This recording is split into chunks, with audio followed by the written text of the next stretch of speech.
असारको अन्तिम साता, मध्य वर्षाको सिजन। 2 दिनदेखि लगातार परेको पानी अझै रोकिएको छैन। झरी परेको बेला बिहान चाँडो आँखा पनि खुल्दैन।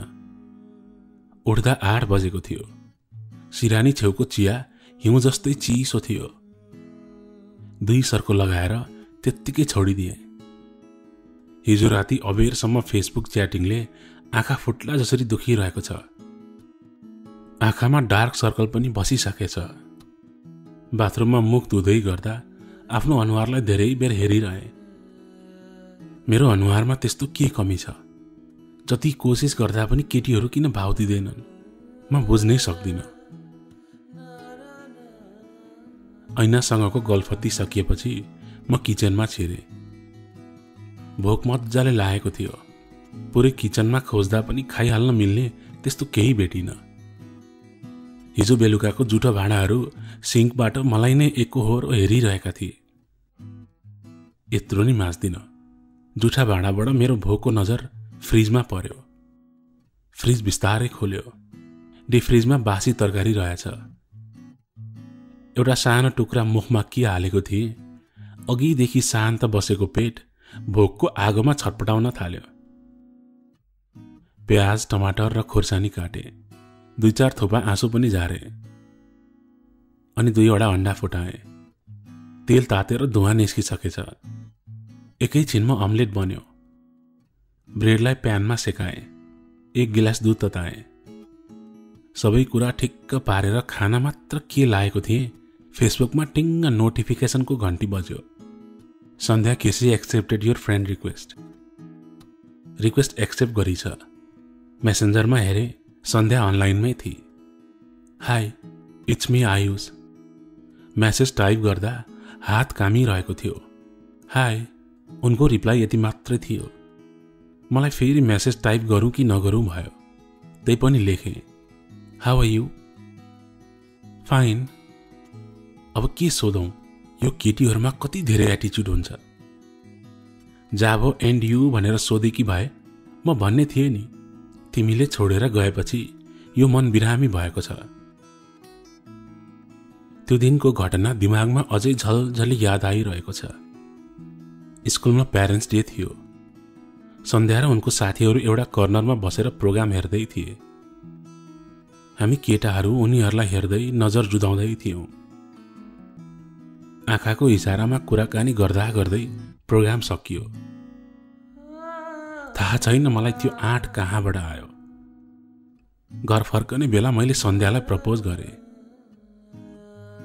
उसले केही बेर हेरी मात्र, अनि केही पनि नबोली सरासर आफ्नो घरतिर लागि। सायद केटी लजाइ होली, मेरो लभ सक्सेस हुने भयो। उसले मेरो प्रपोजल एक्सेप्ट गरी भन्ने लाग्यो। म खुसीले पागल भएँ। साँझमा केटाहरूले पनि बधाई दिए। आइसक्रिम र पानीपुरी पार्टी पनि खायौँ। भोलिपल्ट स्कुलमा मेरो सान छुट्टै थियो।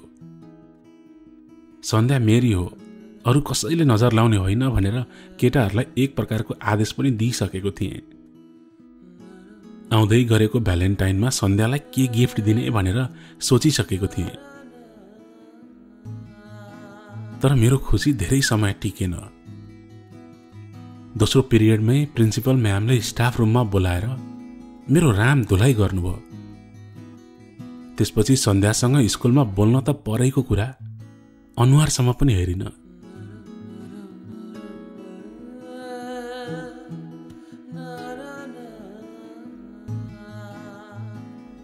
ओइ, कता हराइस? बल्ल तँलाई मेरो याद आएछ है। अनि यो फेसबुकको नाम के हो यस्तो? 2 घण्टा लाग्यो मलाई यो तेरो आइडी हो भनेर चिन्न। हेलो, बोल्न मन नभए किन बेकारमा मेसेज गरेको? 1 दर्जन जति सन्ध्याको मेसेज अनि रिसाएर मुख रातो पारेको इमोजी पनि पठाइसकिछ।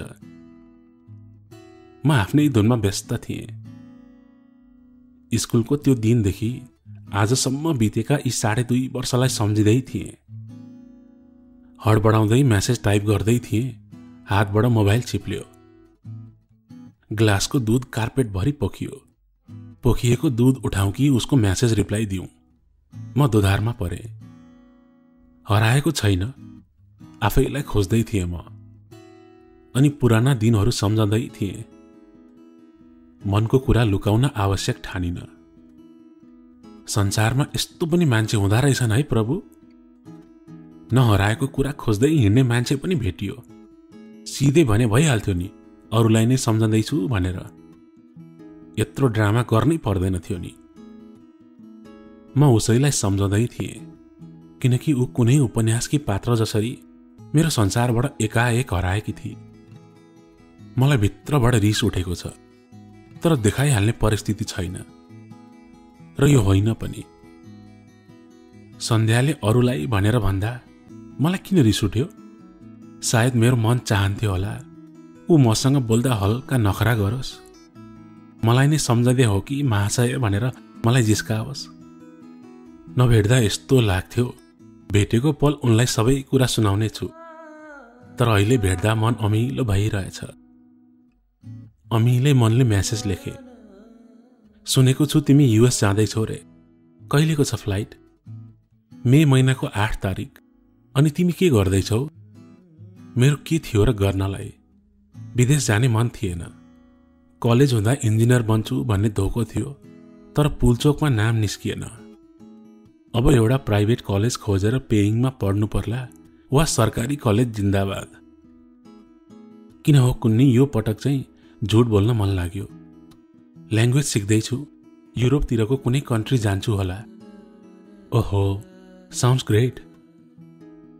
धेरै बेरसम्म मलाई मेसेज टाइप गर्न मन लागेन।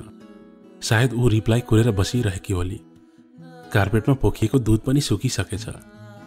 हातको ब्रेड र अम्लेट पनि चिसो भइसकेको थियो। त्यसलाई डस्टबिनमा फालिदिए अनि सानो टुक्रा कपडाले कार्पेट पुछे। पेटको भोक गायब भएको थियो। लागेको थिएन त्यसरी सन्ध्याको अगाडि म शब्दविहीन हुन्छु भनेर। सन्देशको फोन आयो। आज पाटन घुम्ने हाम्रो प्लान थियो। झरीले डिस्टर्ब गरिदियो र प्लान क्यान्सल भयो। कलेजमा फोन गर्दा 11 कक्षाको इन्ट्रान्स एक्जाम भन्ने थाहा पाएँ। त्यसैले केही समयलाई भए पनि जानुपर्ने थियो।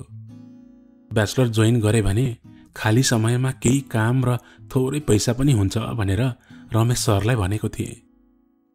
सरले माथि कुरा राख्नु भएछ।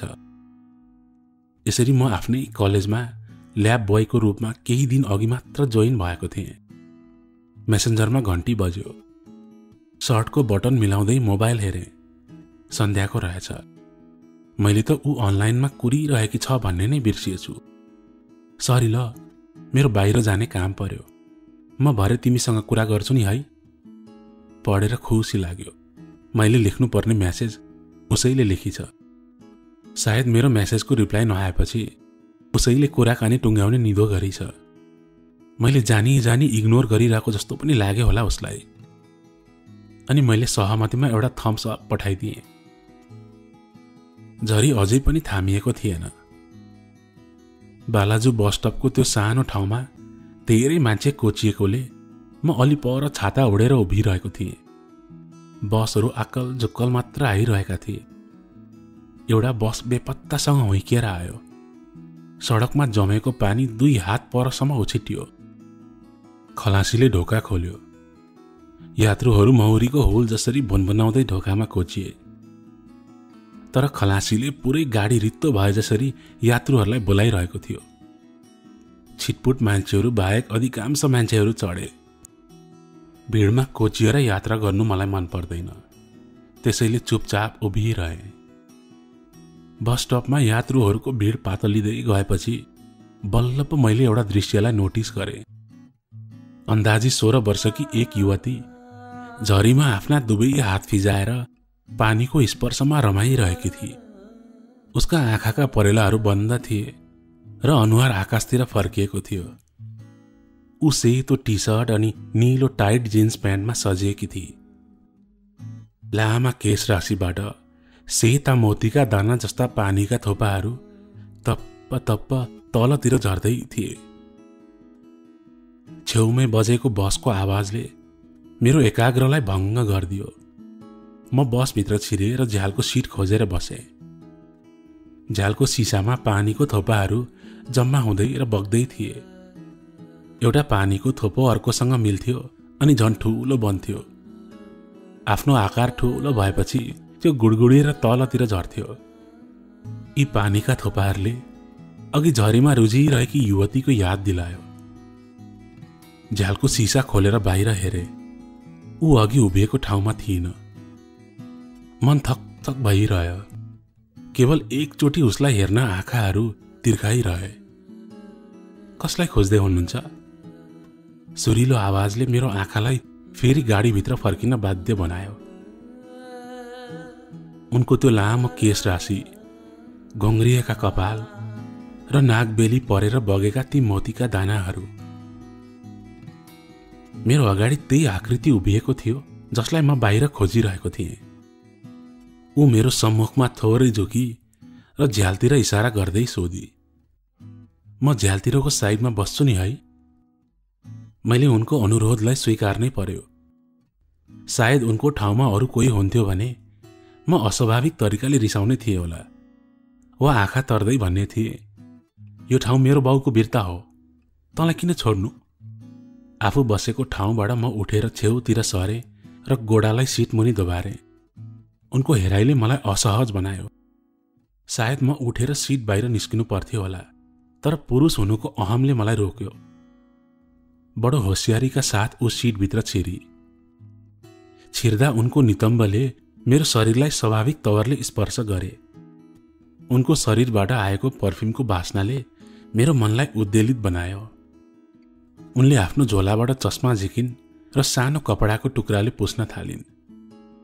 गोलो फ्रेमको पावरदार चस्माबाट उनका ठूला ठूला आँखाहरू प्रष्ट देखिए। अनि मोबाइलको रिङटोन बज्यो। मैले हतार हतार मेरो पेन्टको गोजीमा हात हालेँ। मोबाइल हेरेँ। त्यो शून्य थियो। उता उनले आफ्नो झोलामा हात छिराइन्। फोन उनको आएको रहेछ। एकछिन कुराकानी गरेर फोन राखिदिन्। म खिस्रिक्क परेँ। उनको हातको मोबाइल हेरेर भने, म झुक्किएछु। हाम्रो रिङटोन एउटै रहेछ। अनि आफ्नो घटिया जवाफले आफै लज्जित भए। उनलाई कसरी थाहा हुन्छ मेरो रिङटोन ठ्याक्कै उनको जस्तै छ भनेर? बोली मुखबाट फुस्किसकेको थियो। बन्दुकको नालबाट निस्केको गोली र मुखबाट निस्केको बोलीलाई फिर्ता गर्न सकिँदैन। खै हजुरको नम्बर दिनुस् त, म चेक गर्छु। ऊ खितखिताई। मैले आफ्नो नम्बर दिएँ अनि मेरो मोबाइलको स्क्रिनमा उसको नम्बर देखियो। उनले फुल रिङ दिइन्। उनलाई मेरो कुराको विश्वास भएछ अनि मलाई हेरेर मुस्कुराई। मैले पनि मनमा नै जितको खुसी मनाएँ। मलाई उनको नम्बर सेभ गरौँ कि राखौँ भयो। नाम थाहा थिएन। नम्बर पाएँ भन्दैमा नाम सोधिहाल्न सकिनँ। पछि फोन गरेर सोधौँला। अहिलेलाई झरी भनेर सेभ गरेँ। गाडी कलेजको अगाडि रोकियो। म झर्न हतारिएँ। खलासीलाई भाडा दिँदा चेन्ज छैन भनेर किचकिच गर्न थाल्यो।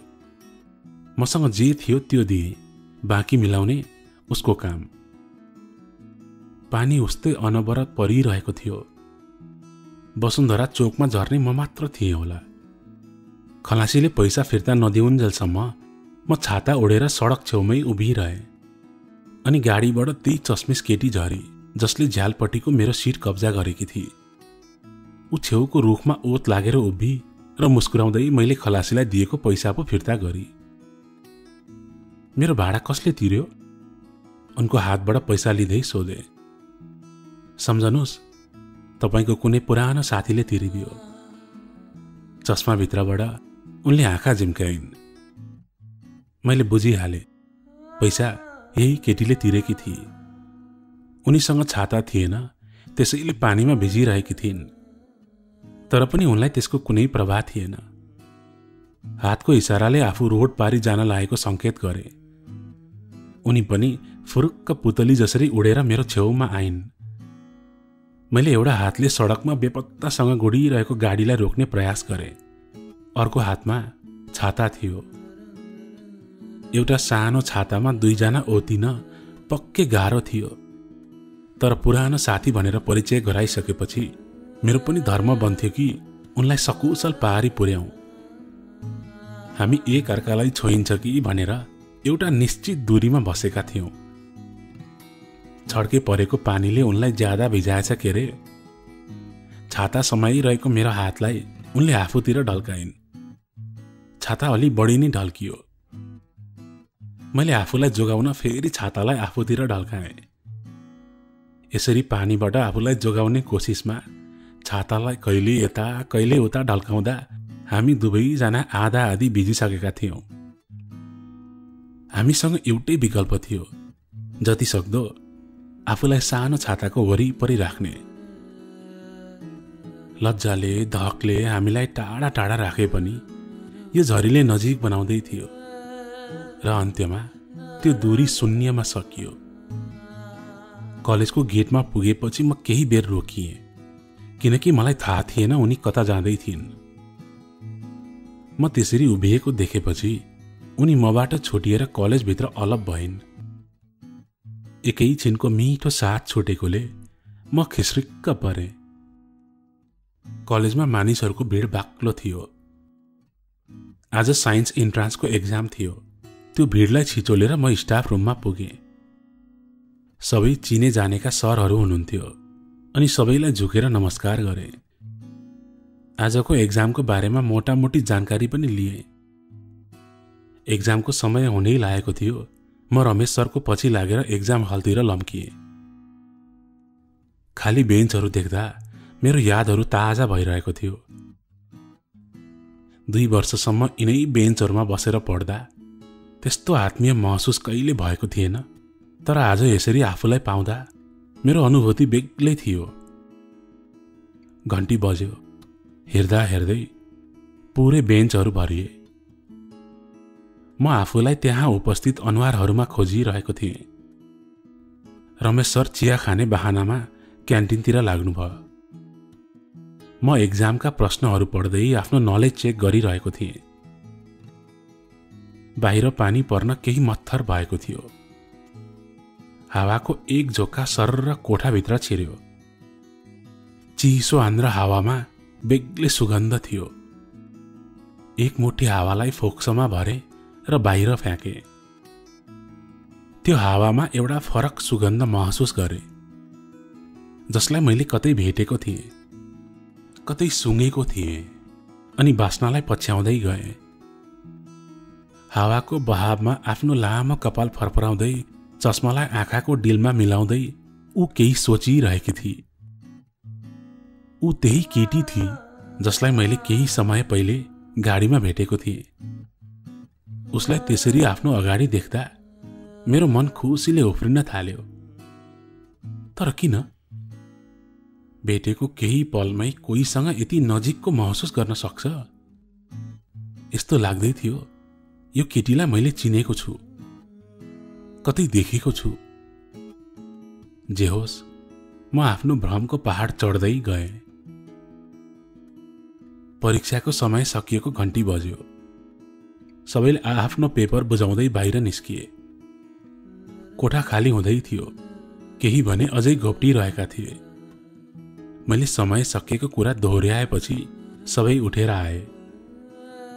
जब आफ्नो पेपर दिन मलाई हेरिन्, उनी 3 छक्क परिन्।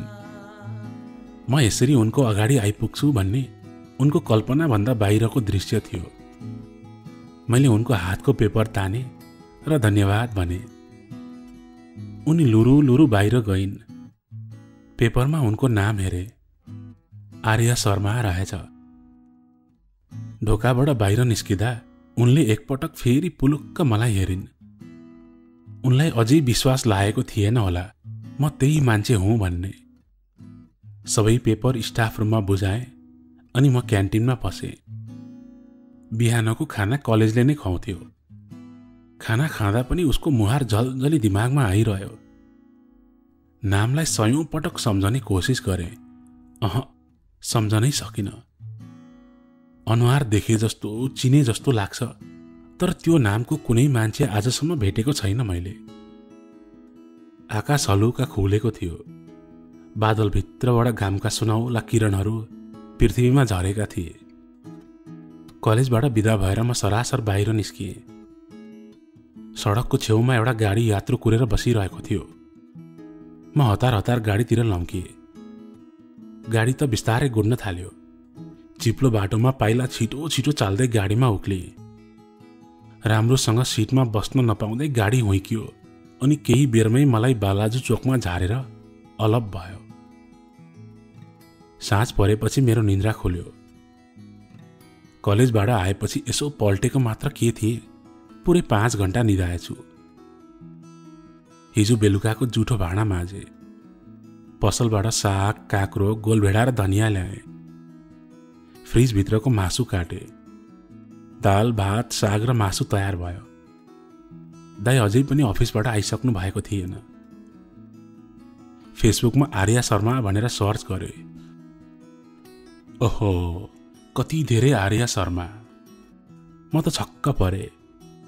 एउटै नाममा यति धेरै आइडीहरू। 16-17 वर्ष उमेरकी केटीहरूको फोटो हेर्दै गए। त्यति धेरै प्रोफाइलमा खोइ कुन चाहिँ हो आर्या शर्मा, जसलाई आज भर्खर मैले भेटेको थिएँ। आफूलाई राम्रो लागेको प्रोफाइलहरू च्याएँ र बायो पढ्न थाले। एउटा फोटोमा पुगेपछि मेरो आँखा रोकियो। मेरै स्कुलको ब्याकग्राउन्ड बनाएर खिचेको फोटो थियो।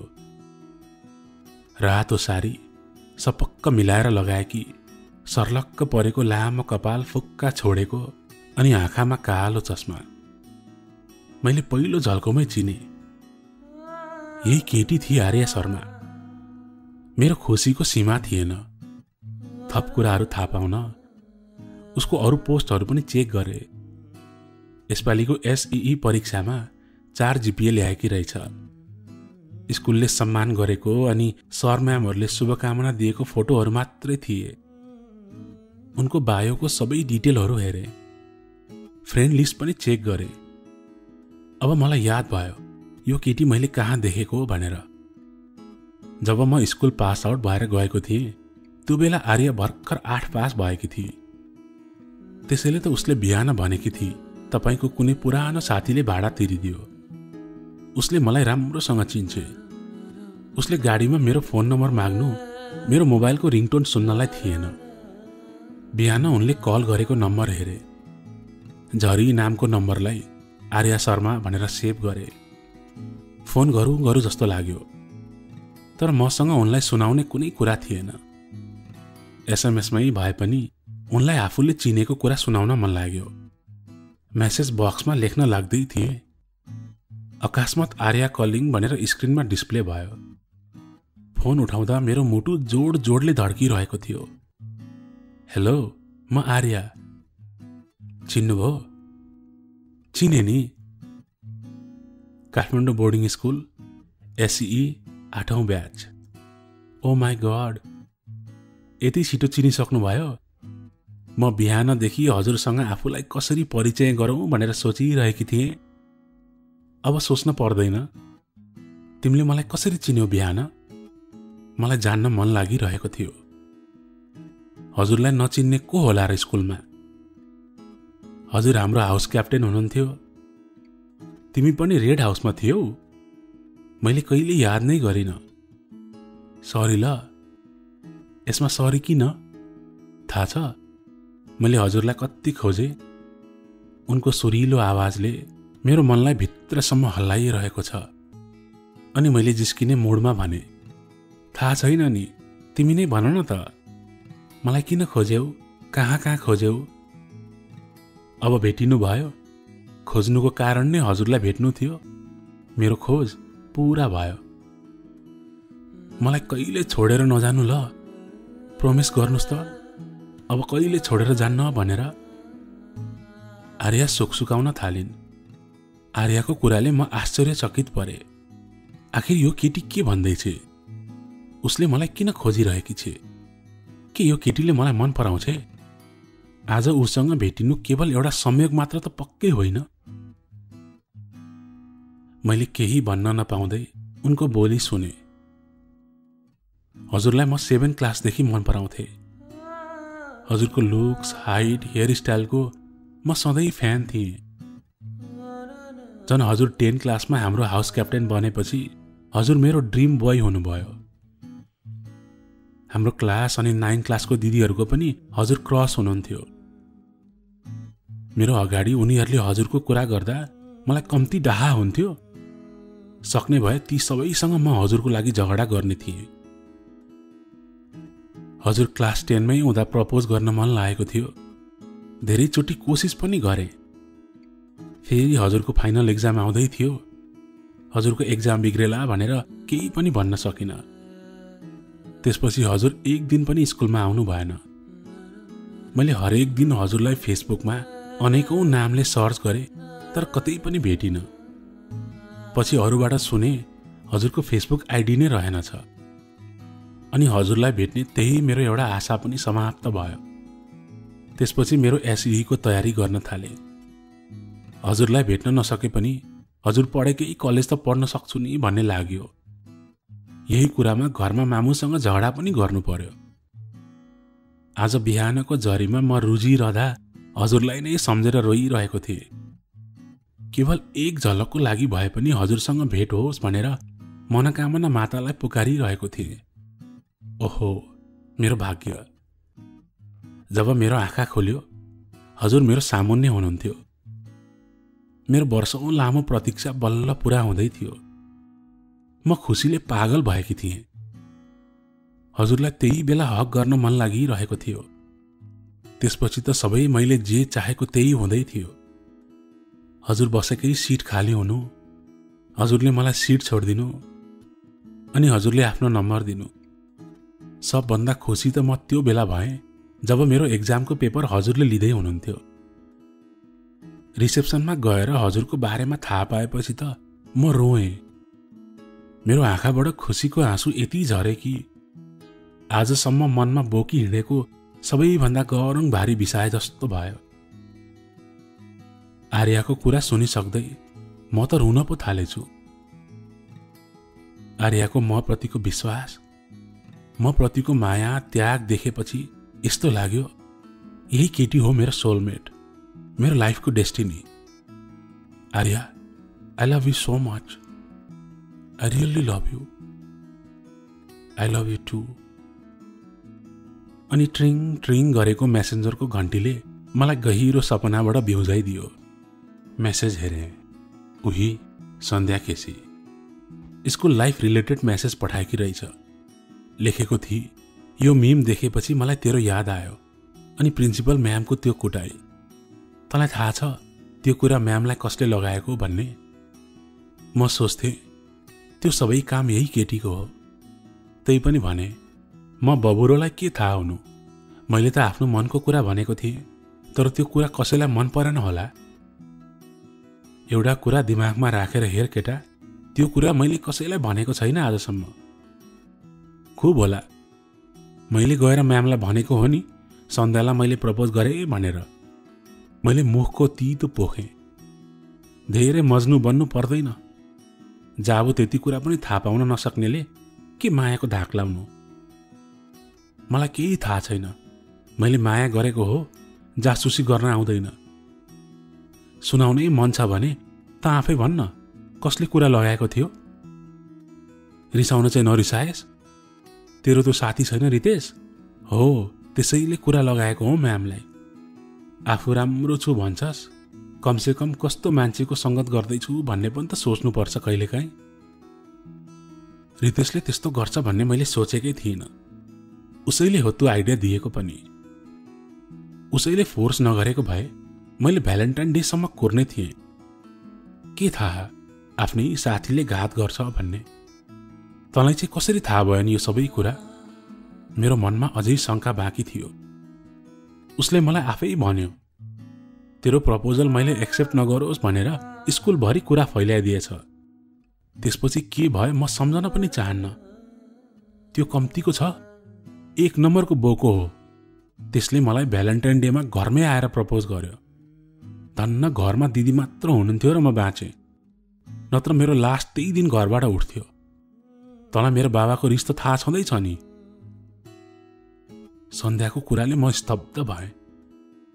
आखिर उसले त्यस्तो किन गर्यो? ऊ त कवितालाई मन पराउँछु भन्थ्यो। सन्ध्या मेरो लागि पर्फेक्ट छे भनेर उसैले भनेको थियो। स्कुल छोडेपछि मलाई बारम्बार सन्ध्याको बारेमा सोधेर हैरान गर्थ्यो। मलाई लाग्थ्यो ऊ मेरो बारेमा चिन्ता गरिरहेको छ। पछि पछि उसले सन्ध्याको बारेमा एकदम नराम्रो कुराहरू सुनाउन थाल्यो। सन्ध्याको कलेजमा अर्कै बोयफ्रेन्ड भएको र आफूले धेरैचोटि फन पार्कमा अर्कै केटासँग भेटेको भनेर सुनाउँथ्यो। उसको कुराले अति भएपछि एक दिन हामी बीच भनाभन भयो र वर्षौंको दोस्ती दुश्मनीमा बदलियो। उसको गर्लफ्रेन्ड त कविता थियो होइन र? फेरि तँलाई किन प्रपोज गर्यो त? तैँले चिनेकै रहेनछस्, त्यो प्ले बोय हो। कविता रे, स्कुलको कसैलाई पनि प्रपोज गर्न बाँकी राखेको छैन त्यसले मेरो घरमै आएर त्यस्तो गरेपछि मलाई केटाको जात नै ठिक लाग्न छोड्यो। आखिर तँ पनि त त्यही ड्याङको मुला न होस्? एउटा कुरा भन्न, त मलाई मन पराउँथिस्? मैले सन्ध्यालाई सोधेँ। अब के फरक पर्छ र? मैले तँलाई मन पराए पनि मन नपराए पनि फरक पर्छ सन्ध्या, धेरै फरक पर्छ। तँ यति मात्र भन् कि तैँले त्यो दिन मेरो प्रपोजल एक्सेप्ट गर्थिस्। हेर, बितेको कुरा बितिसक्यो। Past is past. म तँलाई अहिले मन पराउँदिनँ, यही सत्य हो। मतलब त मलाई मन पराउँथिस्। I know you liked me, थाहा छ मलाई। आज पनि हरेक दिन म तेरै बारेमा सोचिरहेको हुन्छु। सोचेर केही फाइदा छैन, समय धेरै पछि परिसक्यो। पुरानो कुरा सम्झिएर आफ्नो भविष्य बर्बाद नगर। राम्रोसँग पढ, भविष्यलाई हेर। तैँले म भन्दा एकदम राम्रो केटी डिजर्भ गर्छस्। मलाई थाहा थिएन सन्ध्या तँ पनि मलाई मन पराउँछस् भन्ने। प्रिन्सिपल म्यामको हातको कुटाइ खाएपछि मलाई लाग्यो तँ मलाई मन पराउँदिनस् भन्ने। तेरो अगाडि पर्न पनि मलाई गाह्रो भयो। स्कुल छोडेर भेट्न मन भएर पनि तेरो नजिक जान सकिन। सायद म तेरो लायकको थिइनँ होला। आजसम्म तँ बाहेक अरू कसैलाई यो मनमा राखेको छैन। अब म तेरो नजिक हुने कोसिस गर्दैछु, तर तँ भने मबाट टाढा जान खोज्दैछस्। हेर, you are the perfect one for me. तँ मेरो लागि पर्फेक्ट छेस्। यो मेसेज टाइप गर्दा मेरो आँखाबाट आँसु झरिरहेको थियो। अब धेरै ढिलो भइसक्यो। तँलाई त्यति सानो कुरा थाहा पाउन पनि यत्रो समय लाग्यो है। सुरुमा मलाई तँदेखि पनि घृणा लाग्थ्यो, तर जब समय बित्दै गयो तेरो अभाव फिल हुन थाल्यो। स्कुलका दिनहरूमा तेरो उदास अनुहारले मलाई सधैँ सताइरह्यो। एसईई को फेयरवेलमा पनि तँ आइनस्। मेरै कारणले गर्दा नआएको भन्ने सुनेपछि झन् नमज्जा लाग्यो। म तँलाई त्यही दिन यस भन्नेवाला थिएँ। तेरो लागि गिफ्ट पनि किनेर ल्याएकी थिएँ, तर भगवानलाई हाम्रो सम्बन्ध स्वीकार्य थिएन होला। त्यसपछि हाम्रो भेट कहिल्यै भएन। मैले हरेक दिन तेरो मेसेज कुरिरहेँ, न फोन न एसएमएस। थाहा छैन कलेजको त्यो 2 वर्ष कसरी बिताएँ मैले। फेसबुकमा कति खोजेँ तँलाई, स्कुलको साथीहरूलाई पनि कति सोधेँ मैले। यति सानो सहरमा पनि तँ यसरी हराइस् कि मैले चाहेर पनि तँलाई भेटाउन सकिनँ। वर्षौंदेखिको एउटा रहस्य आज खुलेको थियो। सन्ध्याले मलाई मन पराउँथे। सायद म त्यही बेला पनि उसको लायकको थिएँ। आखिर किन मैले आफूलाई उसको नजरमा सधैँ तल राखेँ? रितेशले म्यामलाई कुरा नलगाइदिएको भए वा सन्ध्याको घरमा गएर त्यस्तो हरकत नगरेको भए आज हामी कस्तो खुसी हुन्थ्यौँ होला। मैले नै हो स्कुलका कुनै पनि साथीहरूलाई फेसबुकमा एड नगरेको। अरूले पनि खोजेर हैरान गर्छन् भनेर सबै प्रोफाइल हाइड गरे, नाम पनि चेन्ज गरे र सकेसम्म आफूलाई लुकाउने कोसिस गरे। आफ्नै कारणले पाउन नसकेको प्रेम र निभाउन नसकेको सम्बन्धलाई सम्झदा मेरो मुटु भक्कानिएर आयो। सिरानीमा मुख लुकाएर म रुन थाले। पल पल सन्ध्यासँगको साथको कल्पनामा रोइरहेँ। 9 बजेतिर दाइ आउनुभयो। आफूले त्यस्तो मेहनत गरेर बनाएको खाना पनि मिठो लागेन। दाइ खाना खाएर आफ्नो कोठामा जानुभयो। मलाई निन्द्रा लाग्ने कुरै थिएन। किचनमै बत्ती निभाएर धुमधुम्ती बसिरहे। सन्ध्यालाई मेसेज पनि गर्न मन लागेन। उनको फेसबुक वालमा गए, पुराना पोस्टहरू हेर्न थाले। कलेजमा हुँदा टुर गएका फोटोहरू रहेछन्। ती फोटोमा उनी धेरै नै खुसी देखिन्थिन्। पोखरा, इलाम, सिक्किम, गोवा, ओहो कति धेरै ठाउँहरू घुमिसकिछ उसले। सन्ध्याको प्रोफाइलमा गए। बायो राम्रो लाग्यो। रिलेसन स्ट्याटसमा सिंगल नै थियो। तर पनि मन खुसी हुन सकेन। जति धेरै फोटो हेर्न थाल्यो उति आँसु झर्न थाल्यो। स्कुलको अन्तिम दिनको ग्रुप फोटोहरू सेभ गरे। अब फेसबुक हेरेर बस्नुको कुनै मतलब थिएन। युट्युबमा बच्चु कैलाशको गीतहरू सुन्न थाले। अनि फेरि नोटिफिकेसन आयो, त सुतिसकिस्?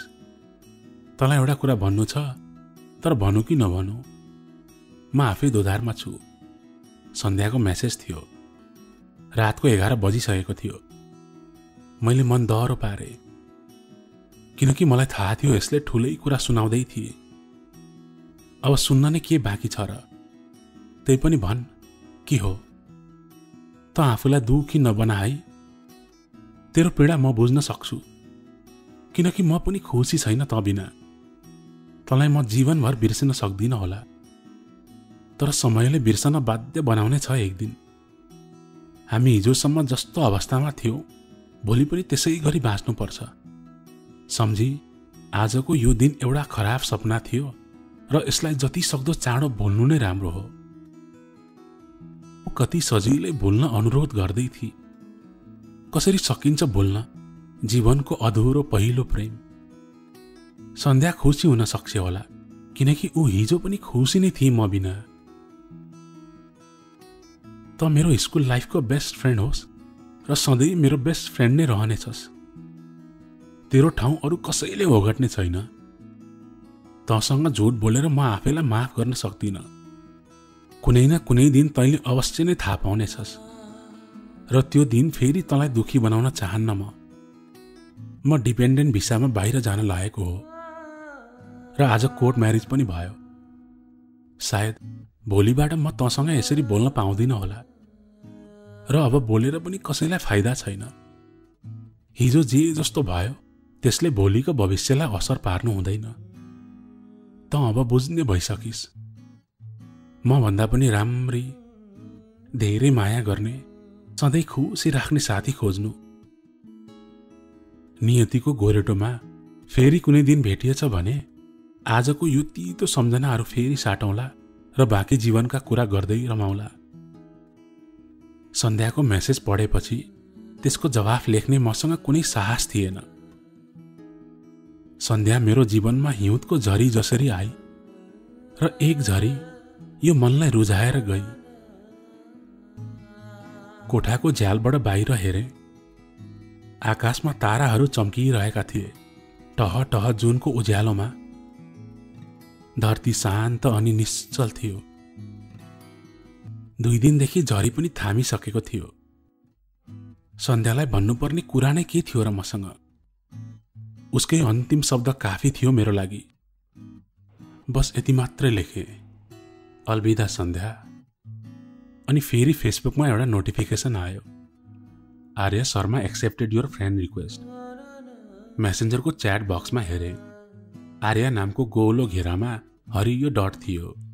पहिलो मेसेज हाई लेखेकी थिए, साथै वेब पनि गरेकी थिए। मलाई चिन्नु भयो नि है? आर्य शर्मा, राइट? बिहानको झरी, त्यो बसको यात्रा, कलेजमा अकस्मात भएको भेट, सबै सम्झिरहेको छु आर्यजी। मलाई आर्यजी नभन्नुस् न, कस्तो अड फिल हुन्छ के? त्यसो भए के भनौ त आर्यजी? मैले जिस्काउँदै उसले जे नभन भनेकी थिए त्यही भनिदिए। छ्या, हजुर त कस्तो? आर्य भन्नुस् न, अन्ली आर्य। ओके, अबबाट आर्य मात्र भनौला नि है। मलाई लागेको थिएन तिमीले यति छिटो मेरो रिक्वेस्ट एक्सेप्ट गर्छौ भन्ने। खुसी लाग्यो। धेरै खुसी हुनु पर्दैन, म सितिमिति नचिनेको मान्छेको रिक्वेस्ट एक्सेप्ट गर्ने खालकी केटी नै होइन। बिहानको गाडीको भाडा फिर्ता दिनु पर्दैन। म अचम्ममा परे। यो केटीले बिहानको बसको भाडा फिर्ता माग्नलाई पो मेरो रिक्वेस्ट एक्सेप्ट गरेकी रहेछ। मैले त कत्रो सपना देखेको थिएँ।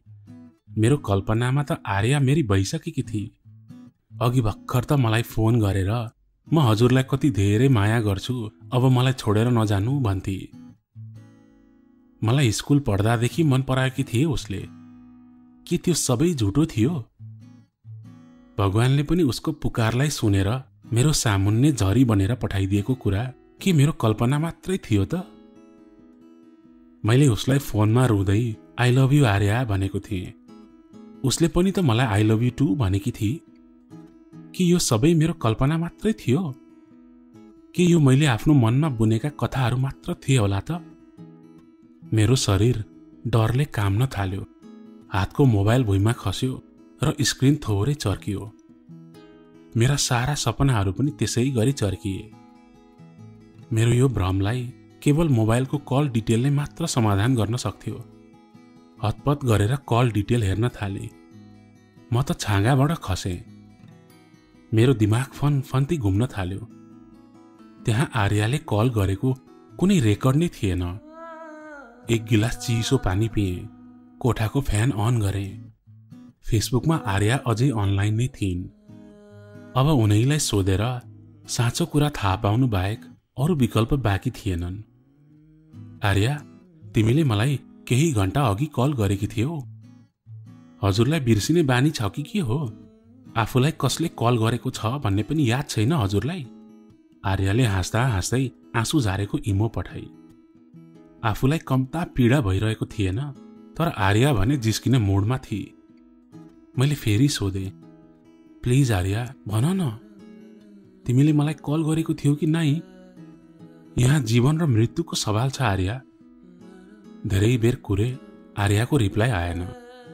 मेरो छटपटी झन बढ्न थाल्यो। शरीरबाट चिटचिट पसिना आउन थाल्यो। आर्याको नम्बर मसँग थियो। उसलाई कल गरे।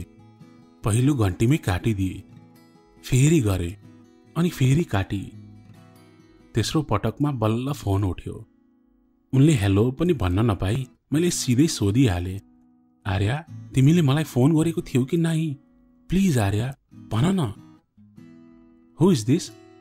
एउटा बुढो मान्छेको स्वरले मेरो सातो उडाइदियो। केही नबोली फोन काटिदिए। अब फेरि को हो यो मान्छे? एकपछि अर्को प्रश्न थपिँदै गयो। आर्याको नम्बर चेक गरे। नम्बर त सही थियो, तर फोन रिसिभ गर्ने मान्छे सही थिएन। के भइरहेको थियो मैले बुझ्न सकिरहेको थिइनँ। म पागल हुन मात्र बाँकी थियो त्यो बेला। बिहानदेखिको घटनाहरूलाई एकपछि अर्को गर्दै सम्झिन थाले।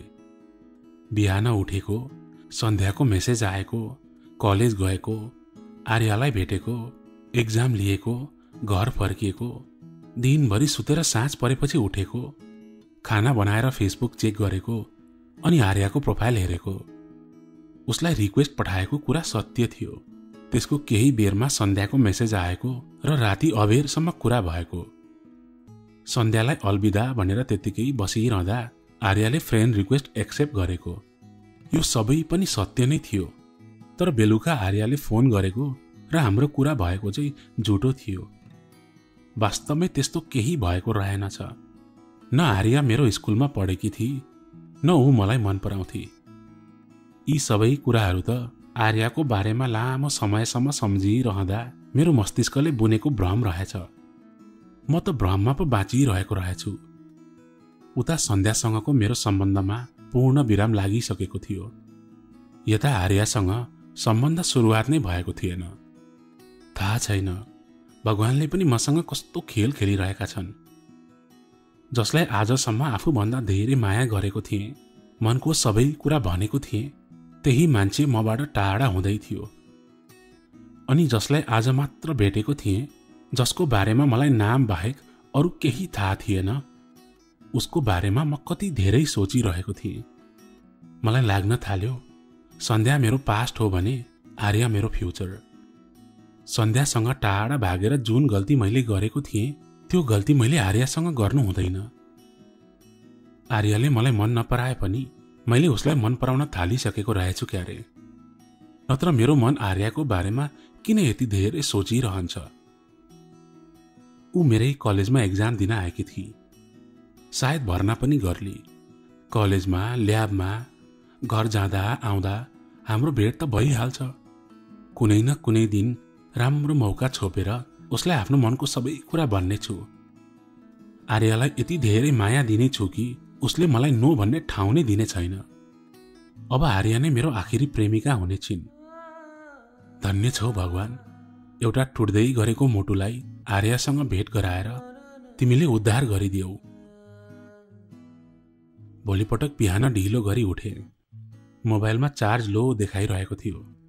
आँखा मिच्दै मेसेन्जर चेक गरे। आर्याले गुड मर्निङ भनेर लेखेकी रहेछ। हिजो कुरा गर्दा गर्दै आफू निधाएकोमा उसले माफी पनि मागेकी रहेछ। लेखेको थिए, हजुरबाले बिहान उठ्ने बित्तिकै सोध्नुभयो को हो त्यो राति राति फोन गर्ने केटा भनेर। मैले त के जवाफ दिनु। पछि फोन चेक गर्दा पो देखेँ हजुरले कल गर्नुभएको रहेछ।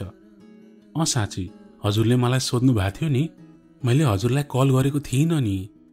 कल गर्नलाई धेरै कोसिस त गरेकी थिएँ, तर कल गरेर के भन्ने मलाई थाहा थिएन। त्यसैले कल गरिन।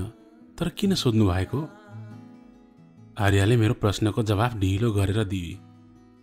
अब उसलाई किनको जवाफ के भनेर दिनु? मैले यतिकै टारिदिए। जे होस्, उसले मलाई रिप्लाई त दिए।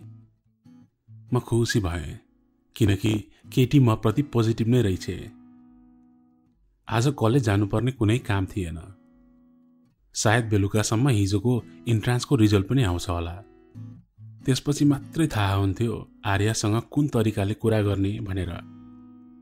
धेरै एक्साइटेड भएर सबै कुरा उनलाई एकैचोटि भन्दा कुरा बिग्रिन सक्थ्यो। जमलको मण्डला बुक हाउसमा गएँ। पाउलो कोहेलोको नयाँ उपन्यास आएको थियो बजारमा। त्यो किताब किनेर बाहिर निस्किँदै गर्दा सन्ध्याको बहिनी निशा भेटी। अकस्मात भएको हाम्रो भेटले दुवैजनालाई के बोलु बनायो। बीच बाटोमा त्यसरी ठिङ्ग उभिएर केही हुनेवाला थिएन। आफैलाई बोल्ने बाध्यता आइपर्यो। मैले सुरुमै सोधेछु, सन्ध्यालाई कस्तो छ? मैले सोध्नै नहुने प्रश्न सोधिरहेको थिएँ। मैले त तिमीलाई कस्तो छ भन्न खोजेको थिएँ, तर मेरो मुखबाट पहिला सन्ध्या नै निस्कियो त म के गरौँ? उनले मुख खुम्च्याउँदै ठिकै छ भनिन्। अनि उनले मेरो हाल खबर सोधिन्। कहाँ बस्ने, के काम गर्ने, कता जान लागेको, कति बेला फर्किने आदि आदि। मैले उनको अनुहारमा सन्ध्यालाई देखिरहेको थिएँ, त्यसैले झुट बोल्न मन लागेन। सबै कुराहरू जे हो सही सही जवाफ दिए। त्यसपछि हामी भत्किएको धरहरा छेउ गयौँ। त्यहाँको मोमो र आइसक्रिम उनको फेभरेट रहेछ। मोमो खाँदै गर्दा मेरो हातको बुक यसो पल्टाएर हेरिन्। मैले केही भनिन। कपाकप तातो मोमोको डल्ला खाइरहेँ। मलाई अजीब त के लागिरहेको थियो भने उसँग भेटेको यत्रो समयसम्म पनि उसले सन्ध्याको बारेमा एक शब्द केही बोलेकी थिइनन्। खालि मेरो बारेमा मात्रै प्रश्नहरू दोहोऱ्याइ तेह्र्याइ सोधिरहेकी थिइन्। आफूले मन पराएकी केटीको बहिनीसँग त्यसरी कुरा गरेर बसिरहन मन लागेन। उनको आँखाको भाव, ओठको मुस्कानले मलाई सन्ध्याको याद दिलाइरहेको थियो। त्यसैले मलाई हतार छ भनेर उनीसँग झुट बोले अनि दुईजनाले खाएको मोमो र आइसक्रिमको बिल तिरेर निस्किए। साँझतिर कलेजको फेसबुक पेजमा इन्ट्रान्स एक्जाममा पास हुनेहरूको नेम लिस्ट थियो। मेरा आँखाहरूले आर्या शर्मालाई खोज्न थाले। उनको नाम टप 10 भित्रै थियो। त्यसको मतलब आर्या धेरै ट्यालेन्टेड छे भन्ने थाहा भयो। टप 10 सम्मलाई कलेजले पनि स्कलरसिप दिन्थ्यो। यसो हुँदा उनले मेरो कलेजमा एडमिसन लिने चान्स धेरै थियो। हतार रिजल्टको स्क्रिनशट लिएर आर्यालाई सेन्ड गरेँ। राम्रो नम्बर ल्याएकोमा बधाई पनि दिएँ। फुलको गुच्छा भएको स्टिकर पनि पठाएँ। जसरी पनि आर्यालाई इम्प्रेस जो गर्नु थियो। अरिजित सिंहको गीत सानो भोल्युममा सुन्दै पाउलो कोहेलोलाई पढ्दै थिएँ। आर्याको मेसेज आयो। मेरो मेसेजको रिप्लाईमा थ्याङ्क यू मात्र लेखेकी थिए, तर त्यसको तल हार्ट भएको इमोजी पठाएकी थिए। उसँगको 2 दिनको कुराकानीमा मलाई के थाहा भयो भने उनलाई मेसेज टाइप गर्न भन्दा इमोमा कुरा गर्न मन पर्दो रहेछ। मलाई त त्यहाँ भएको धेरै जस्तो इमोजीको मिनिङ पनि थाहा थिएन। सजिलोको लागि मैले पनि रिप्लाईमा हार्ट नै पठाइदिएँ। आर्यासँग सोध्नुपर्ने कुराहरू धेरै थिए, तर कुरा सुरु गर्न सकिरहेको थिइनँ। मेसेजलाई किबोर्डमा टाइप गर्दै मेट्दै गरिरहेको थिएँ अनि आर्याले नै मेसेज पठाए, हजुर त्यो कलेजको टिचर हो? यो प्रश्नको साथमा उनले हातको औँला क्रस गरेको इमो पनि पठाए। तिमीलाई के लाग्छ, म टिचर जस्तो छैन र? हजुर यस्तो यङ हुनुहुन्छ, टिचर त नहुनु पर्ने हो। यङ मान्छेहरू चाहिँ टिचर हुँदैनन् हो? के टिचर हुनलाई बुढो कपाल फुलेकै हुनुपर्छ र? मैले त्यस्तो भन्न खोजेँ कि होइन। हजुर यति यङ हुनुहुन्छ, ह्यान्डसम पनि हुनुहुन्छ, हजुरले हामीलाई पढाउने भए त क्या मजा हुन्थ्यो होला है। यङ अनि ह्यान्डसम शब्दले मेरो मुहारमा खुसी नाच्न थाल्यो। मैले भने, म टिचर होइन, त्यो कलेजको पास आउट स्टुडेन्ट हो। पार्ट टाइम जब गर्छु म त्यहाँ। अनि हाम्रो एक्जाममा किन आउनु भएको त? मैले बाध्य भएर सबै कुरा भन्नै पर्यो। मलाई भित्री मनमा सबै कुरा बिग्रिने भयो। अब आर्याले मलाई आफूभन्दा ठुलो देखेर इग्नोर गर्छ होला जस्तो लागेको थियो, तर उसले म ल्याब बोय हो भन्दा कुनै प्रतिक्रिया देखाइनन्। हाम्रो स्कुलमा पनि एकजना सर यस्तै हुनुहुन्थ्यो। उहाँ मर्निङमा कलेज जानुहुन्थ्यो अनि डेमा हाम्रो स्कुलमा लोवर सेकेन्डरीमा साइन्स पढाउनुहुन्थ्यो। उनको कुराले मलाई खुसी दिलायो। एटलिस्ट उनलाई मेरो जबको बारेमा राम्रोसँग थाहा रहेछ। उनले मेरो बारेमा धेरै कुराहरू सोधिन्। हामीले परिवार र स्कुल लाइफको बारेमा धेरै कुराहरू सेयर गर्यौं। चिनेको यति छोटो समयमै यति धेरै खुलेकोमा सायद स्कुल लाइफमा उनको धेरै साथीहरू नभएको मैले गेस गरेँ। कुरा गर्दा गर्दै रातको 12 बजिसकेछ। हाम्रो कुराकानी अझै सकिएको थिएन। हामी यसरी बोलिरहेका थियौं कि धेरै वर्षपछि आफ्नो हराएको साथी भेटिएको थियो। निन्द्राले आँखा झुपु झुपु बनाइरहेको थियो। मेसेजमा लेखेका कुराहरू पनि शुद्ध थिएनन्। हामीलाई आँखाले सुत त भनिरहेको थियो, तर मनले मानिरहेको थिएन। मेसेज लेख्दा लेख्दै कुन बेला दुवैजना निधाएछौं थाहै भएन। श्रावण 4 गते कक्षा 11 को ओरिएन्टेसन कार्यक्रम थियो। इन्ट्रान्स एक्जामको दिनदेखि आजसम्म आर्यासँग दर्जनौं पटक मेसेन्जरमा कुराकानीहरू भइसकेको थियो। बेला बेला घरमा कोही नभएको मौका पारेर फोन पनि गर्थिन्। उनको बोली सुनेपछि म निशब्द हुन्थे। उनी एकहोरो बोलिरहन्थिन्। उनको मेसेज पढिरहँदा पनि मेरो मनमा चाहिँ उनैले बोलिरहेको जस्तो आवाज आइरहन्थ्यो। ओरिएन्टेसन प्रोग्राम बिहान 7 बजे थियो। म 6:30 नहुँदै कलेज पुगेको थिएँ। आर्याले हिजो आफू अलि ढिलो आउने बताएकी थिए। म स्टेजको एक छेउमा श्याम सरसँग साउन्ड सिस्टम मिलाउँदै बसेको थिएँ। मैले आर्यालाई भिडहरूमा खोजेँ। त्यहाँ नभेटिएपछि मेरो नजर ढोकामा गएर अडियो। ढोकाबाट एउटी परी कलेजो रङको सेतो टी सर्ट र नीलो जिन्स प्यान्टमा हात हल्लाउँदै भित्र छिरी। त्यो परी आर्या थिए। उसको इन्ट्रीले मलाई हाम्रो पहिलो भेटको याद दिलाइरहेको थियो। त्यो दिन पनि आर्या यस्तै ड्रेसअपमा थिए। सबै कुरा उस्तै थिए, तर अहिले झरी परेको थिएन। आर्या स्टेज अगाडिको एउटा खाली कुर्सीमा नबसुन्जेल मेरो आँखा उनीबाट हटेको थिएन। एकहोरो उनलाई मात्र हेरेको देखेर श्याम सरले मलाई जिस्काउन थाल्नुभयो। कलेज आएको पहिलो दिनमै यसरी के हेर्नुभएको आयुष सर? 2 वर्ष पुरै छ त। श्याम सरको कुराले लाज लाग्यो।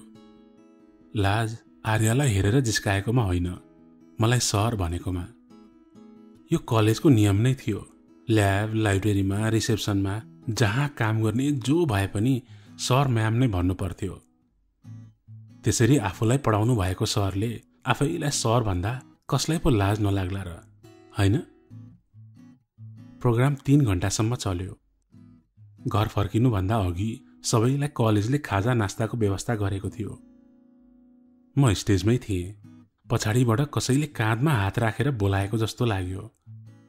आर्या रहेछ। उसलाई एकै लाइनमा उभिएर नास्ता लिन अड लागेछ। त्यसैले उनी मलाई खोज्दै आएकी थिइन्। उनलाई क्यान्टिनको वल्लो छेउको टेबलमा राखेर म क्यान्टिनभित्र छिरे। निस्कँदा हातमा 2वटा प्लेट थिए। आज पहिलो पटक आर्यासँग बसेर खाँदै थिएँ। मेरो मनमा शङ्का लागिरहेको थियो, कतै सर म्यामले त देखिरहनु भएको छैन भन्ने। मायाको अगाडि यस्ता सानातिना डर लाजलाई जित्न सक्नुपर्ने रहेछ। घर फर्कने बेला हामी बालाजुसम्म सँगै आयौँ। भोलिबाट कलेज सुरु हुँदै थियो अनि हाम्रो नियमित भेटघाट। उनी बालाजु झरेर औद्योगिक क्षेत्रतिर लागिन्, म नयाँ बजारतिर। कलेजका दिनहरू बिस्तारै बित्दै थिए। कलेजको सबैभन्दा माथिल्लो तलामा ल्याब थियो। हाम्रो फिजिक्स ल्याब बायो र केमिस्ट्री ल्याबको बिचमा थियो। तीनैवटा ल्याबमा सधैँ प्र्याक्टिकलहरू भइरहन्थे। आफू पढ्दा हप्तामा 2-3 चोटि मात्र ल्याब गइन्थ्यो, तर अहिले त 11-12को 10वटा सेक्सनको प्र्याक्टिकलले पुरा दिन खाइदिन्थ्यो। बिहानदेखि बेलुकासम्म एउटै सामानहरू दराजबाट झिक, फेरि त्यहीँ राख, प्र्याक्टिकल फाइल चेक गर, क्याल्कुलेसन गर्न सिकाऊ। बेलुका घर फर्कने बेला म थाकेर लखतरान बनिसकेको हुन्थेँ। आर्या कलेजको गेट अगाडि गाडी कुरे जस्तो गरेर बसिरहन्थिन्। वास्तवमा उनी मलाई नै कुरिरहेकी हुन्थिन्, तर हामी एक अर्कालाई नदेखे जस्तो गरेर एउटै गाडीमा चढ्थ्यौँ र फरक फरक सिटमा बस्थ्यौँ। यसो गर्दा गाडीमा हुने हाम्रै कलेजका अरू स्टुडेन्टहरूलाई हामीमाथि शङ्का हुँदैन थियो। बस पार्क कटेपछि लगभग हामीले चिनेका सबैजना झरिसकेका हुन्थे अनि हामी पछाडिको सिट छानेर सँगै बस्थ्यौँ। बस पार्कदेखि बालाजुसम्मको दूरी 5 मिनटको मात्र भए पनि आर्यासँगको साथले बेग्लै खुसी मिल्थ्यो।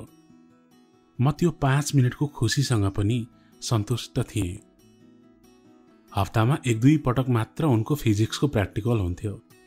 उनको ग्रुपमा 3 जना केटीहरू र 2 जना केटाहरू थिए। जब आर्या ल्याबमा आउँथिन् तब मेरो मुटुको धड्कन 81 बढेर आउँथ्यो।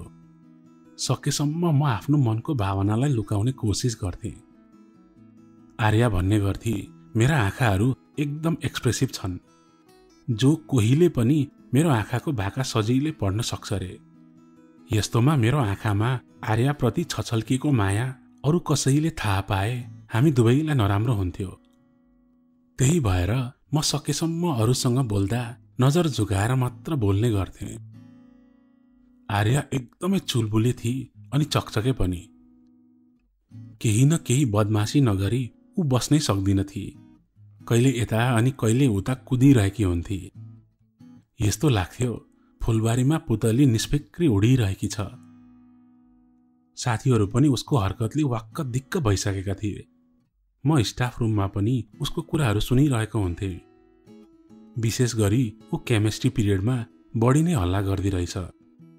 मैले उसको कुराहरू सुनेर पनि नसुने झैँ गरिरहेँ र उसलाई पनि यो बारेमा कहिले भनिन। मलाई थाहा थियो यदि मैले देखेको र सुनेको सबै कुरा उसलाई भने पनि उसलाई केही फरक पर्दैन थियो। ऊ आफै भन्थे, स्कुल लाइफमा होस्टेलले मबाट जुन खुसी स्वतन्त्रता खोसेको छ त्यो म कलेज लाइफमा पूरा गर्न चाहन्छु।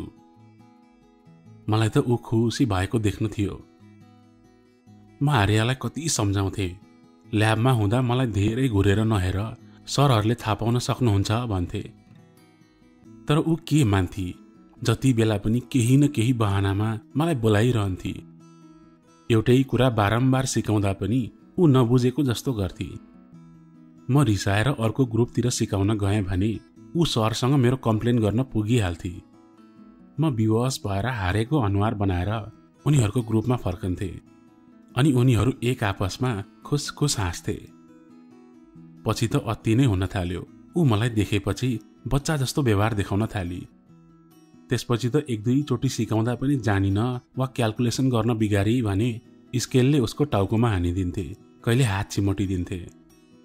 उसलाई जति रिसाएर गाली गरे पनि माया गरेको जस्तो पो सम्झिन्थे। रिसको बदलामा ऊ मेरो हातभरि कोरिदिन्थे। बेला बेला निशाको मेसेजहरू आउँथ्यो। सामान्य हाई हेल्लो भन्दा धेरै दोहोरो कुराहरू कहिले भएनन्। आर्यालाई मेरो पास्टको बारेमा कुनै पनि कुराहरू लुकाएको थिइनँ। सन्ध्याको बारेमा सबै कुरा भनिदिएको थिएँ, तर स्वयं आर्यलाई माया गर्छु भनेर चाहिँ भन्न सकेको थिइनँ। आर्यले नै आफै भनेकी थिए म हजुरको सबैभन्दा प्रिय साथी बन्छु भनेर। मैले पनि उनलाई तिमी असल साथी होइन मेरी प्रेमिका बन भनेर भन्नै सकिनँ। मुटुभित्र माया जति नै भए पनि आफ्नो मान्छेको अगाडि निकालेर देखाउन गाह्रो नै हुने रहेछ। आर्यले मलाई एउटा बेस्ट फ्रेन्डलाई भन्दा बढी माया र विश्वास गरेकी थिए। म आर्यसँग यस्तो सम्बन्धमा थिएँ जुन बेस्ट फ्रेन्ड भन्दा धेरै माथि थियो, तर प्रेमीको दर्जा पाइसकेको थिएन। म खुसी थिएँ आर्यसँग। बिहान म पढ्न त्रिचन्द्र कलेज जान्थेँ र दिउँसो जब गर्न आफ्नो कलेज। कहिलेकाहीँ कलेजमा काम विशेषले बेलुका अबेरसम्म बस्नु पर्थ्यो। त्यस्तो दिनमा पहिले उसलाई खबर गर्नु पर्थ्यो मैले। यो उसैले बनाएको नियम थियो। हामीले कलेजमा हुँदा एकअर्कालाई इग्नोर गर्ने र सकेसम्म फर्मल हुने नियम पनि बनायौँ। 2-4 दिन नचिनेको जस्तो पनि गर्थ्यौँ। कहिलेकाहीँ मैले अलि बढी नै इग्नोर गरिदिन्थेँ। उसलाई त लाग्दो रहेछ कि मैले साँच्चीकै उसलाई इग्नोर गरिरहेको छु। अनि त्यस रात मैले उसको गाली र आँसु दुवै खानु पर्थ्यो। ऊ आधी रातसम्म पनि फोनमा बच्चा जसरी रोएर बसिदिन्थे। उसलाई बल्ल तल्ल फकाएपछि मैले भोलिपल्ट केही न केही गिफ्ट दिनै पर्थ्यो र माफी पनि माग्नु पर्थ्यो। प्री बोर्ड एक्जाम चलिरहेको थियो। ऊ पढाइमा राम्री छे भन्ने त थाहा थियो, तर 11 को साइन्स पास गर्न त्यति सजिलो थिएन जति स्कुलको एक्जाममा हुने गर्थ्यो। ऊ डराइरहेकी थिए। मैले उसलाई के सहयोग गर्न सक्थे र? आखिर एक्जाम लेख्नु त उसैले थियो।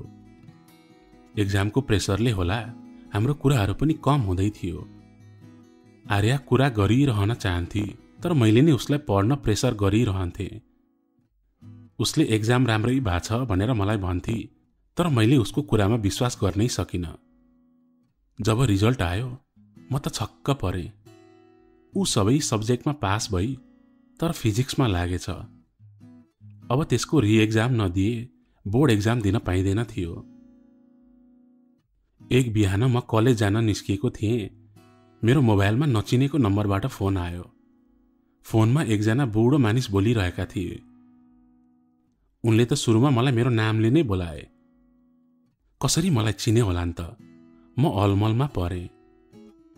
त्यसपछि उनैले मेरो घर, गाउँ र बाबाआमाको बारेमा सोधीखोजी गरे। त्यति मिठोसँग बोलिरहेको मान्छेसँग नमिठो बोल्नै सकिन। उनले जे कुराहरू सोधे सबै कुरा सही सही बताइदिए। आधा घण्टाको कुराकानी पछि मात्र आफूले फोन गर्नुको रहस्य खोले। उनको एकजना नातिनी रहेछन् जसलाई मैले ट्युसन पढाउनु पर्ने थियो। मैले कुन लेभल कति समय पढाउनु पर्ने हो भनेर सोद्धा उनले यति मात्र भने, भरे बालाजु हाइट घरमै आउनु, बसेर कुरा गरौँला। बुढाले फोनमा भने अनुसार बेलुकातिर बालाजु हाइट पुगे। उनले भनेको जस्तै सेतो कलरको घर खोज्नु थियो मैले। बल्ल तल्ल एउटा घर भेटे र डोरबेल बजाएँ। वास्तवमा मलाई ट्युसन पढाउन मन थिएन। आफै फोन नम्बर खोजेर फोन गरेपछि कमसेकम घरमै पुगेर आफूले पढाउन नसक्ने कुरा गर्न गएको थिएँ म। केही बेरमा एकजना अर्धवैश्य महिलाले ढोका खोलिन्। मैले नमस्कार गरेँ। उनले अलि असजिलो माने जसरी मेरो नमस्कार फर्काइन्। सायद उनी घरमा काम गर्ने दिदी थिइन् होला। म भित्र गएँ। बुढा हलमा बसेर मेरो पर्खाइमा चिया पिउँदै रहेछन्। ढोकाबाट भित्र छिर्दा घरलाई सरसर्ती हेरेको थिएँ। घर भव्य थियो र ज्यादै मेहनत गरेर सजाइएको थियो। यो घरको फर्स्ट इम्प्रेसनले मेरो नो भन्ने उत्तरलाई अब 50% झारिदिएको थियो।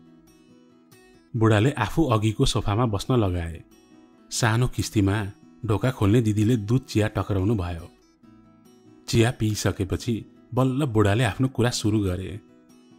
छोरा बुहारी अमेरिकामा रहेछन् अनि आफू यता सरकारी जागिरबाट अवकाश पाएर बसेका रहेछन्। मैले उनको नातिनीलाई पढाउनु पर्ने रहेछ, जो 11मा साइन्स पढ्छिन् रे। मलाई आर्याको याद आयो। कतै यो घर आर्याको त होइन? चारैतिर नजर डुलाएँ, तर मेरो शङ्कालाई प्रमाणित गर्ने त्यस्तो कुनै सबुत थिएन त्यहाँ। न त बुढाकी नातिनी नै देखिएकी थिइन्। मैले धेरै बेर आँखा यताउता डुलाएको देखेर उनले आफैले भने, नातिनी माथि कोठामा पढिरहेकी छे। मेरो आँखाको भाव उनले बुझिहाले।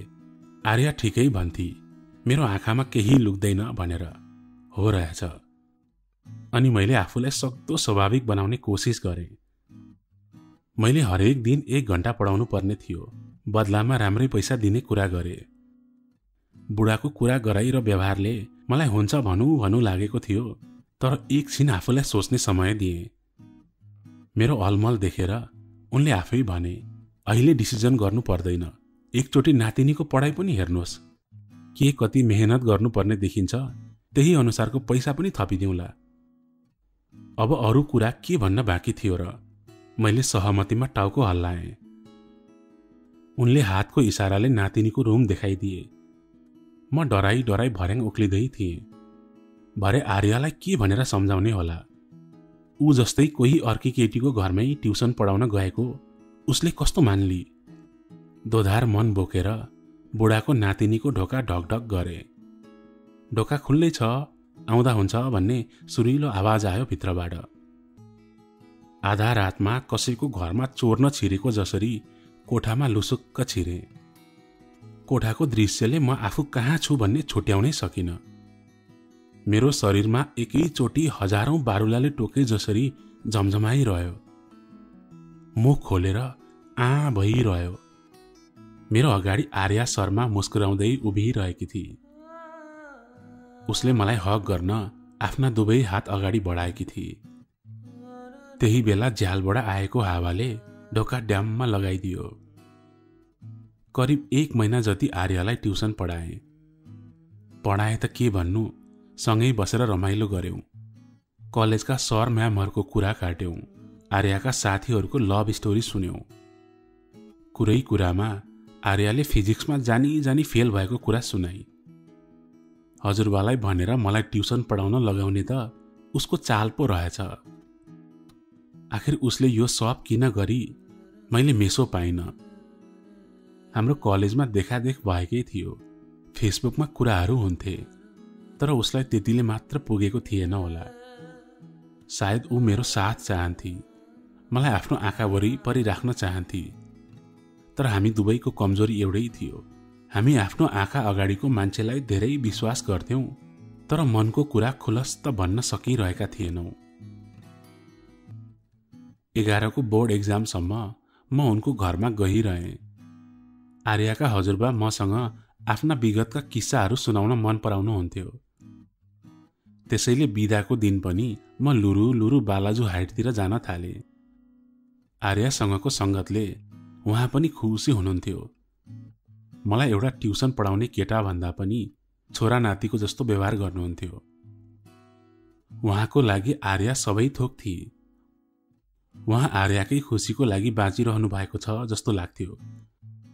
आर्याप्रति उहाँको विश्वास, अगाध प्रेम र सपनाहरू देखेपछि त आफूलाई आर्याको अगाडि ज्यादै सानो पाउँथे। कहाँ उनको त्यो महलको सुख, कहाँ मेरो गाउँको झुपडी। हामी दुईमा धेरै कुराहरू असमान थिए र तिनीहरू बीचको दूरी ज्यादै फराकिलो थियो। जब आर्यालाई उनको सुखको संसारमा देखेँ र आफ्नो दुःखको भुमरी सम्झिए, तब मलाई महसुस भयो आर्यालाई मैले मन पराएर गल्ती गरिरहेको छु। मैले आर्यालाई माया त गर्न सक्छु होला, तर जुन सपना, जुन सुख उसको हजुरबाले देख्नु भएको थियो, त्यो मैले कदापि पूरा गर्न सक्ने छैन। बिस्तारै वास्तविकता बुझ्दै गएपछि आफ्नै अवस्थाले मान्छेलाई दुखी बनाउँदो रहेछ। कक्षा 12को सुरुवातमा आर्या एकदम बिरामी भई 4 दिन हस्पिटलमा भर्ना भएपछि बल्ल डिस्चार्ज भई। घर आएकै साँझ उसले मलाई फोन गरेर भेट्न आउन बोलाई। ती 4 दिनहरू मैले निकै कष्ट साथ बिताएको थिएँ आर्या बिना। उनलाई भेटेर स्वास्थ्य लाभको कामना गर्नु थियो र आफूले कति धेरै मिस गरेको पनि सुनाउनु थियो। आर्याको लागि चकलेट, फलफूल, पोस्टकार्ड र सानो गिफ्ट लगेको थिएँ। गिफ्ट भन्दा पनि बढी उनी मेरो उपस्थितिले खुसी भइन्। उनको मुहारमा चमक फर्किएको थियो, तर त्यसको कारण म थिएँ कि थिइनँ मलाई थाहा थिएन। आर्याले आफ्नो हस्पिटल बसाइमा मनमा खेलेका साना साना कुराहरू पनि नबिराई सुनाइन्।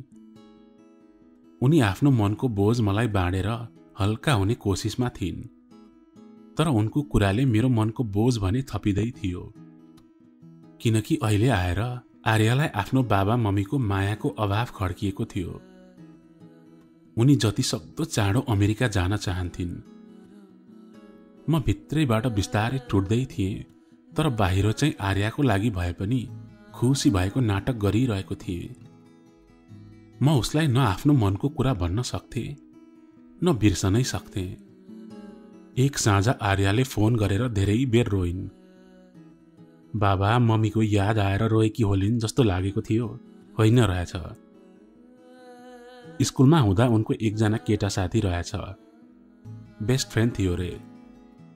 स्कुल पढिरहँदा उसले कहिले पनि आर्यालाई आफ्नो मनको कुरा भनेनछ। कलेज जान थालेपछि उसँग कुरा गर्न सुरु गरेछ। पुरानो साथी भएकोले आर्याले खुबै विश्वास गर्थे रे। एक दिन बाहिर क्याफेमा भेट्न पनि बोलाएछ।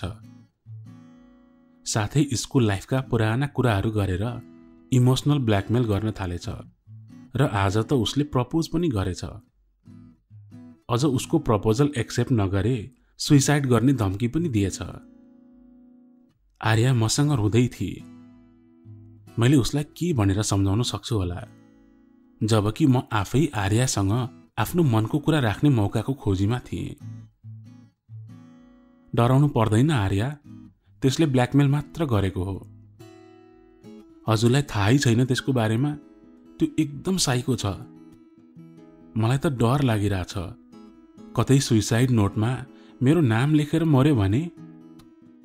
त्यस्तो केही हुँदैन आर्या, को केटा हो? म कुरा गर्छु त्योसँग भोलि। त्यसलाई 22 धारामा भेट्न बोलाऊ। उसले रुँदै हुन्छ भनेर फोन राखिदिए। बिचरा त्यो केटा पनि म जस्तै दुखी प्रेमी रहेछ। म पो ऊ भन्दा बढी दुखी जस्तो लाग्यो। उसले त कमसेकम आफ्नो मनको कुरा त भन्न सक्यो, तर मैले कहिले भन्ने आर्यालाई? अब भोलि कसरी मुख देखाउने त्यो केटासँग र आफूलाई के भनेर परिचय गराउने होला? भोलिको त्यो पल कस्तो होला जब एउटा अभागी प्रेमीले अर्को अभागी प्रेमीलाई सम्झाइरहेको हुनेछ। भोलिपल्ट आर्या र म 22 धाराको पार्कभित्र छिर्यौं। मेरो अनुहार अँध्यारो हुँदै थियो, झन् आर्या त रुन मात्र बाँकी थिए। मैले उसको हात समाती राखेको थिएँ ताकि त्यो केटाले देख्ने बित्तिकै मलाई आर्याको बोयफ्रेन्ड सम्झियोस्। आर्याले ढोकाबाट भित्र छिर्दै गरेको एउटा टिसलाग्दो अनुहारलाई देखाएर भनेकी थिए, ऊ त्यही हो स्पन्दन। ऊ सरासर हाम्रो अगाडि आएर उभियो र आर्यालाई एकहोर घुरेर हेर्न थाल्यो। बिस्तारै उसको आँखामा आँसु भरिन थाल्यो। मैले बस्ने इसारा गरेँ। ऊ अनुशासित बालक जसरी थपक्क बस्यो। मैले उसको नाम सोधेँ। उसले रुन्चे स्वरमा स्पन्दन भन्यो। मैले फेरि सोधेँ, तिमी कहाँ बस्छौ? बल्खु। आर्यालाई कहिलेदेखि मन पराउँछौ? सानैदेखि, हामी स्कुलदेखिकै बेस्ट फ्रेन्ड हो। त्यो त मलाई थाहा छ। आर्यालाई सुइसाइड गर्छु भनेर धम्की दिएछौ नि, मर्न त्यति सजिलो छ र? हजुरलाई के थाहा प्रेममा धोका हुँदा कस्तो हुन्छ भन्ने? कसैलाई प्रेम गरेर धोका पाउनु भएको छ र? स्पन्दनको कुराले मेरो अतीतलाई बल्झाइदियो। मैले भुलिसकेको घटना, खाटो बसिसकेको घाउलाई उसले फेरि बल्झाइदियो। के भनौँ म यो केटालाई? के मैले अहिलेसम्म कसैलाई प्रेम गरेकै छैन? के मैले प्रेममा धोका पाएको छैन र? कसैलाई पाएर गुमाउनुको पीडा यसलाई के थाहा? उसको त प्रेम प्रस्ताव मात्र रिजेक्ट भएको थियो। मैले त आफ्नो प्रेम प्रस्ताव रिजेक्ट भयो कि एक्सेप्ट भयो भन्ने पनि थाहा पाइन। जब थाहा पाएँ तब निकै ढिला भइसकेको थियो। म केही नबोलेको देखेपछि आर्या आफै बोली, म तिमीलाई प्रेम गर्न सक्दिन। तिमी मेरो बेस्ट फ्रेन्ड हौ र सधैँ बेस्ट फ्रेन्ड नै रहनेछौ। तिमीले मेरो कुरा किन बुझ्दैनौ स्पन्दन? आर्याको बोली सुनेपछि उसलाई बोल्ने थप हौसला मिलेछ। उसले अलि रिसाए जस्तो गरेर सोध्यो, कुनै रिजन त होला नि रिजेक्ट गर्ने पनि? Just one reason Arya. म तिमीलाई राम्रोसँग चिन्छु आर्या। तिमीलाई मैले जति खुसी अरू कसैले राख्न सक्दैन। तिमीलाई थाहा छ र स्पन्दन, मलाई कसले खुसी राख्न सक्छ अनि कसले सक्दैन भन्ने? तिमीलाई रिजेक्ट गर्ने कुनै रिजन छैन। तिमी स्वयं आफै रिजन हौ, किनकि तिमी मेरो बेस्ट फ्रेन्ड हौ। तिमीलाई म त्योभन्दा माथि सोचेर प्रेमीको रूपमा एक्सेप्ट गर्न सक्दिन। आर्याको जवाफ निकै तीखो र धारिलो थियो। उनले जवाफ स्पन्दनलाई दिइरहेकी थिइन्, तर मैले मेरो मनको प्रश्नको जवाफ पाइरहेको थिएँ। तिमी कोहीसँग रिलेसनमा छौ भने त्यो फरक कुरा हो। मलाई त्यसको नाम मात्र भन, म अहिले तिमीलाई छोडिदिन्छु। स्पन्दनले गाह्रो प्रश्न सोधेको थियो। त्यसको जवाफ आर्यासँग थिएन, किनकि उनी कसैसँग पनि रिलेसनसिपमा थिएनन्। यही प्रश्नको उत्तरले आर्याको जीवन निर्धारण गर्थ्यो र मेरो प्रेमको भविष्य पनि। म उनको उत्तर सुन्न आतुर थिएँ। मनमा नै आर्याले मेरो नाम लियोस् भन्ने कामना गरिरहेको थिएँ। आर्या धेरै बेर चुप लागिरहिन्। सायद सोच्दै थिइन् होला उनले सबैभन्दा धेरै माया कसलाई गर्छिन् भनेर। आर्या रिलेसनसिपमा भए पनि नभए पनि तिमीलाई के फरक पर्छ र? तिमीलाई आर्याले मन पराउँदिन, त्यही सत्य हो। मैले स्पन्दनलाई थर्काउने शैलीमा भने। तपाईँ को हो बिचमा बोल्ने? आर्याले मन पराउँदिन भनेर कहिले भनिन्? हामी बेस्ट फ्रेन्ड हौ भन्ने बिर्सिनु भो? स्पन्दनलाई म आर्याको को हो भनेर चिनाऊ। मैले आर्यातिर हेरेँ। ऊ टाउको झुकाएर बसिरहेकी थिए। सायद उसले स्पन्दनले बोलेको पनि सुनिन होला। स्पन्दन मेरो आँखामा हेरेर जवाफ कुरिरहेको थियो। मैले केही त बोल्नै पर्थ्यो। मैले उसलाई भन्नै पर्थ्यो म आर्याको को हुँ भनेर। म आर्याको बेस्ट फ्रेन्ड हो। त्यसमा केही समस्या छ? मेरो मुखबाट बेस्ट फ्रेन्ड शब्द फुस्किहाल्यो। आर्याले मेरो मुखमा पुलुक्क हेरिन्। उनको अनुहारको रङ फुङ्ग उड्यो अनि आफ्नो हात मेरो हातबाट हटाइन्। मैले बुझिहालेँ आर्यालाई मेरो जवाफ चित्त बुझेको थिएन। उनको आँखाबाट आँसु झर्न खोजिरहेको थियो। उनी त्यहाँबाट उठेर धारा भएतिर लागिन्। स्पन्दनले मेरो कुरामा कति विश्वास गर्यो थाहा छैन, तर मलाई आफ्नै जवाफदेखि विश्वास लागेको थिएन। म मेरो जवाफ फेर्न चाहन्थे। स्पन्दन आर्याको जवाफ बिना उठेर जानेवाला थिएन। उसलाई त आर्याको जवाफ चाहिएको थियो। आर्याको बोयफ्रेन्डको नाम चाहिएको थियो। आर्या धेरै बेरसम्म धाराबाट नआएपछि म उनलाई लिन जान उठेँ। म सँगै स्पन्दन पनि उठ्यो। सायद ऊ पनि आर्यालाई कति धेरै माया गर्छु भनेर जताउन चाहन्थ्यो होला। आर्या धारामा अनुहार धोएर आइन्। उनको आँखाको गाजल चारैतिर लतपतिएको थियो। उनको ओठमा हल्का मुस्कान थियो, एकदमै मनमोहक मुस्कान। यस्ती राम्री मान्छेको लागि संसारको कुन चाहिँ केटा पछि लाग्दैन होला। तिमी मेरो जवाफ नसुनी नजाने होइन त स्पन्दन?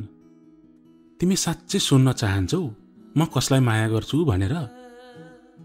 सुन्ने मात्र होइन, आज हेरेरै जाऊ। यति भन्न नपाउँदै आर्याले मलाई आफ्नो अँगालोमा बाँधिन् र मेरो ओठमा गहिरो चुम्बन गरिन्। मैले पनि आर्यालाई दरो गरी अँगालोमा कसे र उनलाई चुमिरहेँ। हामी त्यसरी एक अर्काको अँगालोमा कति सेकेन्ड, मिनेट वा घण्टौं बाँधियौं। हाम्रो मुटुको धड्कनको ताल एक भएको थियो। हाम्रो श्वासको गति पनि एकै भएको थियो। हाम्रो सारा शरीर, भावना, सपना सबै एक भएको थियो।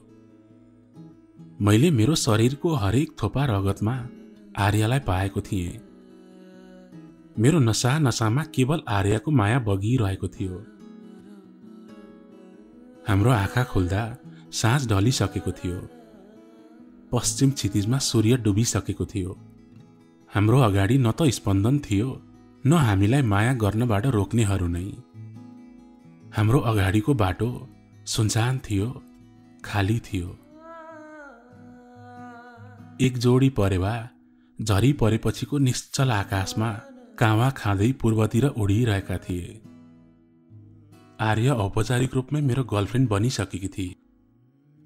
हाम्रो सम्बन्ध पनि फेरिएको थियो। अब हामी बेस्ट फ्रेन्डबाट कपल भएका थियौं। आर्यमाथि मेरो हक बढेको थियो। उनले पनि मलाई तपाईँ हजुरबाट तिमी र तँमा झारेकी थिए। कहिलेकाहीँ कलेजमै पनि ओए आयुष यो सिकाइदेऊ त भन्थे। एकछिनपछि आफूले गल्ती गरेको थाहा पाउँथे र लाजले टाउको निहुर्याउँथे। धन्न उसको ग्रुपमा एउटा केटा साथीको नाम पनि आयुष थियो र ऊ बची। बिचरा आयुष।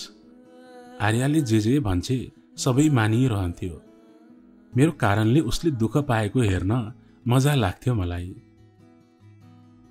मैले फेसबुकमा रिलेसनसिप स्ट्याटसमा इन लभ विथ ए राखेको थिएँ। धेरै कर गरेपछि आफ्नो प्रोफाइलको कभर फोटोमा मैले आर्याको ब्ल्याक एन्ड व्हाइट फोटो राखेको थिएँ, जसमा उनको शरीरको पछाडिको भाग मात्र देखिन्थ्यो। यो फोटो आर्याकै हो भन्ने केवल हामी दुईलाई मात्र थाहा थियो। मैले कभर फोटो राखेको साँझ निशाले मेसेज गरी। दायाँ बायाँ केही कुरा नसोधी सिधै को हो त्यो ए भन्ने केटी भनेर सोधी। उसलाई मेरो र सन्ध्याको बारेमा सबै कुरा थाहा थियो, तर आर्यासँगको सम्बन्धको बारेमा थाहा थिएन। निशा सन्ध्याको कजन सिस्टर थिए। हामीहरू एउटै स्कुलमा सँगै पढेका थियौं। उसलाई म के जवाफ दिउँ? म अलमलमा परेँ। सायद गल्ती मेरै थियो होला। मैले यति चाँडै सन्ध्यालाई बिर्सन हुँदैन थियो। उनलाई मैले साँच्चीकै चोखो माया गरेको थिएँ भने फेरि अर्की केटीसँग म कसरी खुसी हुन सक्थे र? निशाले मलाई खुबै गाली गरी, सन्ध्यालाई मैले नै धोका दिएको जसरी। उसलाई त सबै वास्तविकता थाहा थियो नि। सन्ध्याले मलाई छोडी कोर्ट म्यारेज गरेर विदेश गएकी थिइन्। यसमा मैले कसरी धोका दिएँ उसलाई मैले बुझ्न सकिनँ। दशैं तिहारमा कलेज 1 महिना बिदा हुन्थ्यो। म गाउँमा आफ्नो परिवारसँग रमाइरहेको थिएँ। फोनमा आर्याले आफ्नो बाबा मम्मी अमेरिकाबाट आउनु भएको कुरा पनि सुनाएकी थिए। ऊ यति धेरै खुसी भएकी थिए, मेरो हाल खबर पनि नसोधी उसले फोन काटिदिए। बेला बेला मैले नै उसलाई फोन गर्थे। 1-2 मिनेट बोलेर फोन राखिदिन्थे। ऊ कहिले बाबा मम्मीसँग सपिङमा हुन्थे अनि कहिले साथीहरूसँग फिल्म हलमा। चाडपर्वको बेला रमाइलो माहौलमा भुलिरहेकी होली भनेर मैले पनि पछि त फोन गर्न छोडिदिएँ। उसले पनि सम्झेर फोन गरिन। मङ्सिरको पहिलो हप्ताबाट कलेज सुरु भयो। कलेजमा हाम्रो भेट मुस्किलले हुन्थ्यो। यदि भइहाल्यो भने पनि ऊ साथीहरूसँग हुन्थे। खासै बोल्न पाइरहेको थिइन। फेसबुक उसले डिएक्टिभेट गरिसकेकी थिए।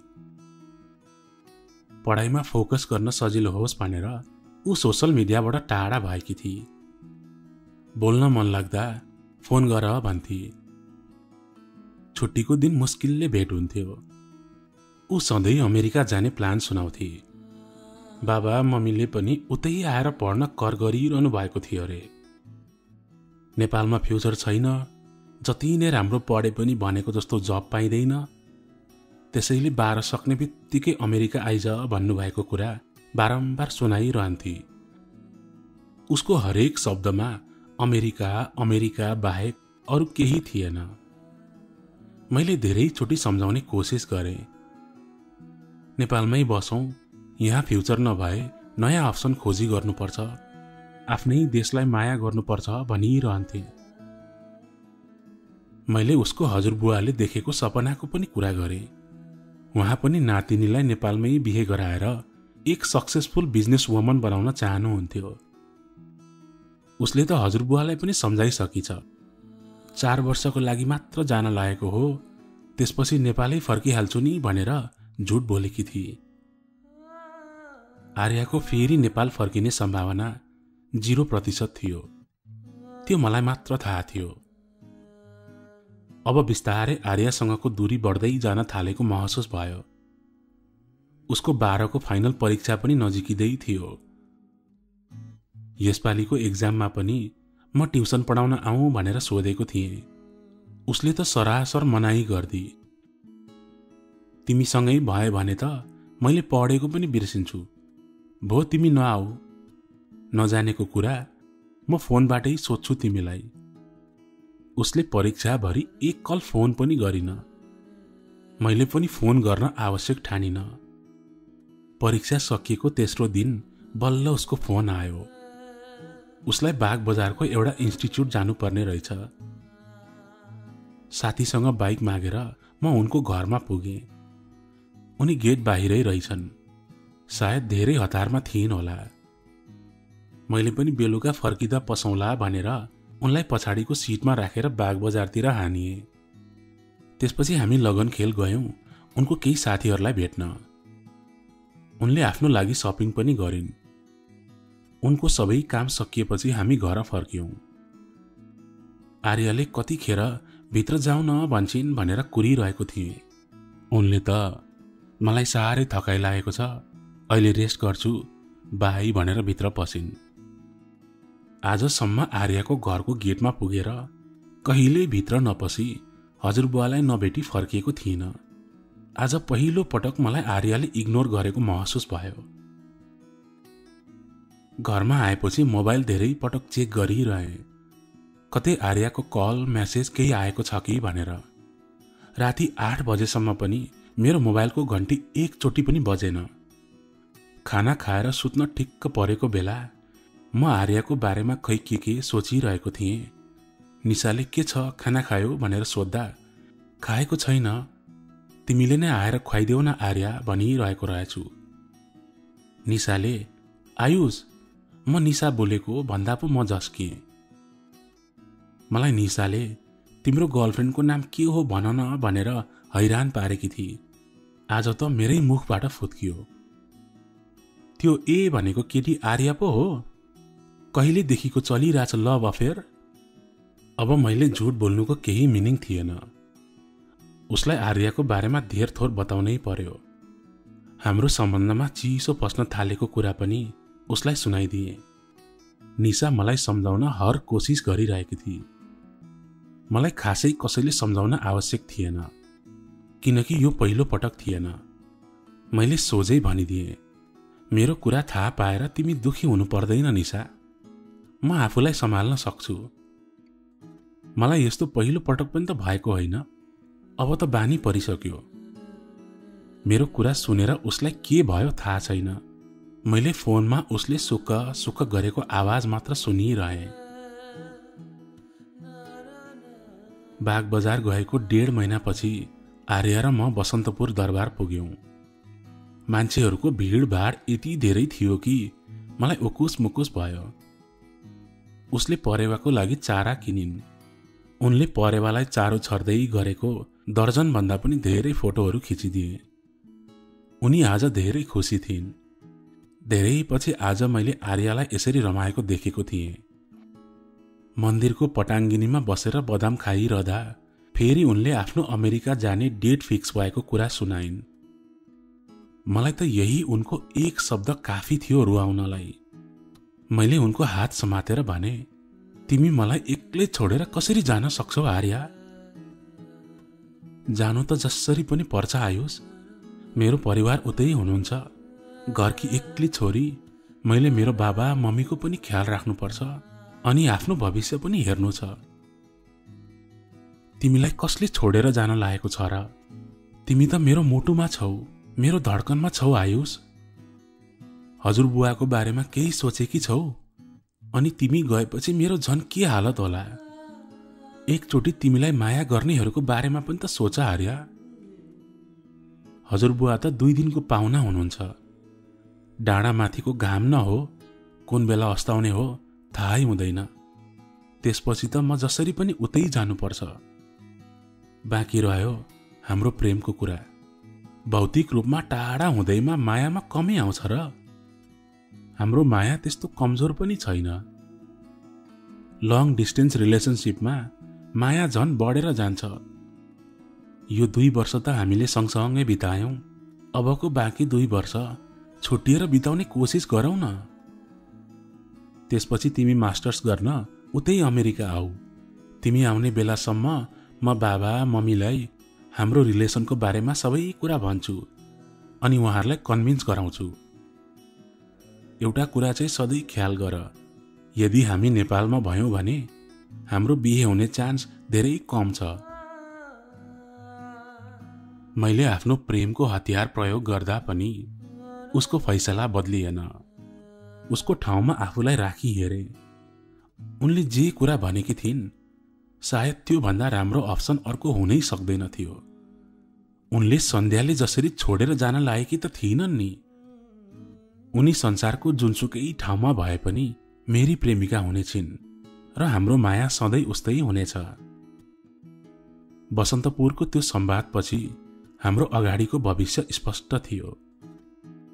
त्यस दिन साँझ उसलाई घरमा पुर्याउन जाँदा मलाई घरभित्र जान निकै कर गरिरहेकी थिइन्, तर किन हो मेरा खुट्टाका पाइलाहरू चल्नै मानिरहेका थिएनन्। मेरो अनुहारमा आएको अस्वाभाविक परिवर्तनले आर्याले पनि धेरै कर गरिनन्, किनकि उनलाई थाहा थियो मेरो मनमा के कुरा चलिरहेको छ भन्ने। त्यस दिन आर्याको घरलाई अन्तिम पटक हेरेर म फर्किएँ। समय बित्न कति बेर लाग्दो रहेछ र। हेर्दा हेर्दै आर्याको अमेरिका जाने दिन पनि आयो। आर्याले मलाई आफ्नै घरमा बोलाएकी थिइन् ताकि एयरपोर्टसम्म भए पनि सँगै जान पाइयोस् भनेर। तर मलाई उनको घर जान मन थिएन। उनी त्यो घरबाट दुलै अन्मिएको जसरी अन्मिएर टाढा बिरानो देशमा मलाई छोडेर जान लागेको दृश्य म कसरी हेरौं? म एयरपोर्टमै हुन्छु, तिमी आउँदै गर भने। म एयरपोर्ट पुग्दा आर्या भित्र छिरिसकेकी थिइन्। म जानी जानी घरबाट ढिला निस्किएको थिएँ ताकि बिदाईको त्यो पीडादायक पल धेरै भोग्नु नपरोस् भनेर। एयरपोर्टमा आर्याको हजुरबुवा, मामा, माइजू र कलेजका साथीहरू थिए। म उनीहरूको पछाडि छेकिएर बसेको थिएँ। सायद म त्यहाँ आएको आर्याले देखिनन् होला। म पनि यही चाहन्थे, कमसेकम उनले यो देश छोडेर जाँदा मेरो दुखित अनुहार हेर्नु नपरोस्। नेपालको अन्तिम यादमा उनले केवल आफ्नो आफन्त र साथीहरूको हँसिलो अनुहार मात्र सम्झिरहोस् भन्ने चाहन्थे म। केही बेरमा उनी हामी सबैलाई बिदाईको हात हल्लाउँदै त्यहाँबाट अलग भइन्। एयरपोर्टबाट घर फर्किएँ। आजको दिन मेरो लागि कालो दिन थियो। मैले मेरी प्रेमिकालाई आफूबाट टाढा पठाएको थिएँ। म भन्दा पनि धेरै त आज आकाश कालो भएको थियो। यसलाई पनि आर्यासँग छुट्टिन मन्जुर थिएन होला। एकैछिनमा आकाश रुन थाल्यो र झरी बनेर आर्याको यादमा आँसु बगाउन थाल्यो। झरी परेको दिन मैले आर्यालाई पहिलो पटक भेटेको थिएँ। आज आर्यासँग छुट्दा पनि झरी परिरहेछ। झरीमा आफूलाई भिजाउँदै म धेरै रोएँ। आखिर मेरो मायाले हारेको थियो आज। आर्यालाई जिन्दगीभर आफैसँग राख्ने मेरो सपना सिसा जसरी फुटेको थियो। मेरो मायाले आर्यालाई रोक्न सकेन। सायद मेरै मायामा कमी थियो होला। झरीमा भिज्दाको एउटा फाइदा थियो, म रोएको कसैले देखेका थिएनन्। म आर्यालाई आँसुमा बगाएर उनीसँगको हरेक पलहरूलाई ताजा बनाउँदै थिएँ। अकस्मात मोबाइलको घन्टी बज्यो। निशाले फोन गरेकी रहेछ। उसलाई मेरो अवस्थाको बारेमा राम्रो थाहा थियो। आर्यासँगको बिछोडले म छटपटिरहेको छु भनेर उसले मलाई सान्त्वना दिन फोन गरेकी थिए। जुन दिनदेखि आर्या अमेरिका जान लागेको खबर सुनेकी थिए, त्यस दिनदेखि आजसम्म उसले मलाई हरेक रात फोन गरेर सम्झाउने गर्थे। पीडा बाँड्न मिल्ने भए सायद उसले मेरो पीडा आधा बाँडेर लिन्थी होला। उसले हरेक चोटि एउटै कुरा बारम्बार भन्थे, आयुष तिमी हरेस नखाऊ, म छु तिम्रो साथमा। सायद निशाको यही कुराले नै मलाई आर्यासँगको बिछोडको पीडा सहने साहस मिलेको थियो होला। निशाले मलाई सम्झाउने धेरै कोसिस गरिन्। मलाई सम्झाउँदा उनी आफै पनि रोइरहेकी थिइन्। उनको लागि भए पनि आफू नर्मल भएको कुरा गरे। उनले मलाई हँसाउन केही जोक सुनाइन्। मैले पनि हाँसेको जस्तो गरेर कृत्रिम हाँसो हाँसिदिए। फोन राख्नुभन्दा अगाडि निशाले भनेको कुराले मेरो होस उड्यो। उनले जे भनिरहेकी थिइन् के त्यो कुरा साँचो थियो? यदि उनको कुरालाई विश्वास गर्ने हो भने त मैले आजसम्म विश्वास गरेका कुराहरू सबै भ्रम हुने थियो। मेरो मायाको परिभाषा नै झुटो साबित हुने थियो। मैले त आजसम्म सन्ध्या र आर्यलाई प्रेम गरेको थिएँ। मलाई आफूले गरेको प्रेम र त्याग संसारमा अरू कसैले गर्न सक्दैन जस्तो लाग्थ्यो। म भन्दा पनि लाखौं गुणा माया र त्याग गर्ने मान्छे त अरू कोही पो रहेछ। धेरै दिनदेखि तिमीलाई एउटा कुरा भन्न खोजिरहेको थिएँ। अझ भनौं न, वर्षौं अघिदेखि तिमीलाई एउटा कुरा भन्नु थियो। तिमीले न मलाई मौका दियौ न मैले हिम्मत नै गरे। आज तिमीलाई मेरो मनको कुरा भनिन भने सायद मैले यो जीवनमा कहिले भन्न सक्ने छैन। मलाई माफ गर आयुष, तिमीलाई म यस्तो हालतमा छोड्न सक्दिन। मैले यो कुरा तिमीलाई धेरै वर्ष पहिल्यै भनेको भए आज तिम्रो यस्तो हालत हुँदैन थियो। तिमीले विश्वास गर नगर, मेरो तिमी माथिको विश्वास कहिले कमी हुने छैन। तिमीलाई पहिलो पटक भेट्दादेखि आजसम्मका यी कठोर 8 वर्ष मैले कसरी बिताएँ त्यो तिमीलाई पछि भन्नेछु। अहिलेलाई यति नै काफी छ। म तिमीलाई माया गर्छु आयुष। तिमीलाई 8 वर्षदेखि एकहोरो माया गरिरहेको छु। बिन्ती छ आयुष, मेरो मायालाई बुझिदेऊ। अब म तिमी बिना एक पल पनि बाँच्न सक्दिन। प्लिज मेरो मायालाई एक्सेप्ट गरिदेऊ। I love you Ayush, I love you so much. मेरो हातबाट मोबाइल झरिसकेको थियो। मेरो मुटु जोड जोडले धड्किन थाल्यो। आँखा अगाडिको दृश्य धमिलो हुन थाल्यो। मेरो देब्रे छातीमा सास अड्किए जस्तो भयो। मेरो शरीर चिसो हुन थाल्यो। म भुइँतिर बिस्तारै ढल्दै थिएँ। झरी अझै परिरहेको थियो। मेरो श्वास रोकिनुभन्दा पहिले मेरो मुखबाट एउटै शब्द निस्कियो, आई लभ यू निशा।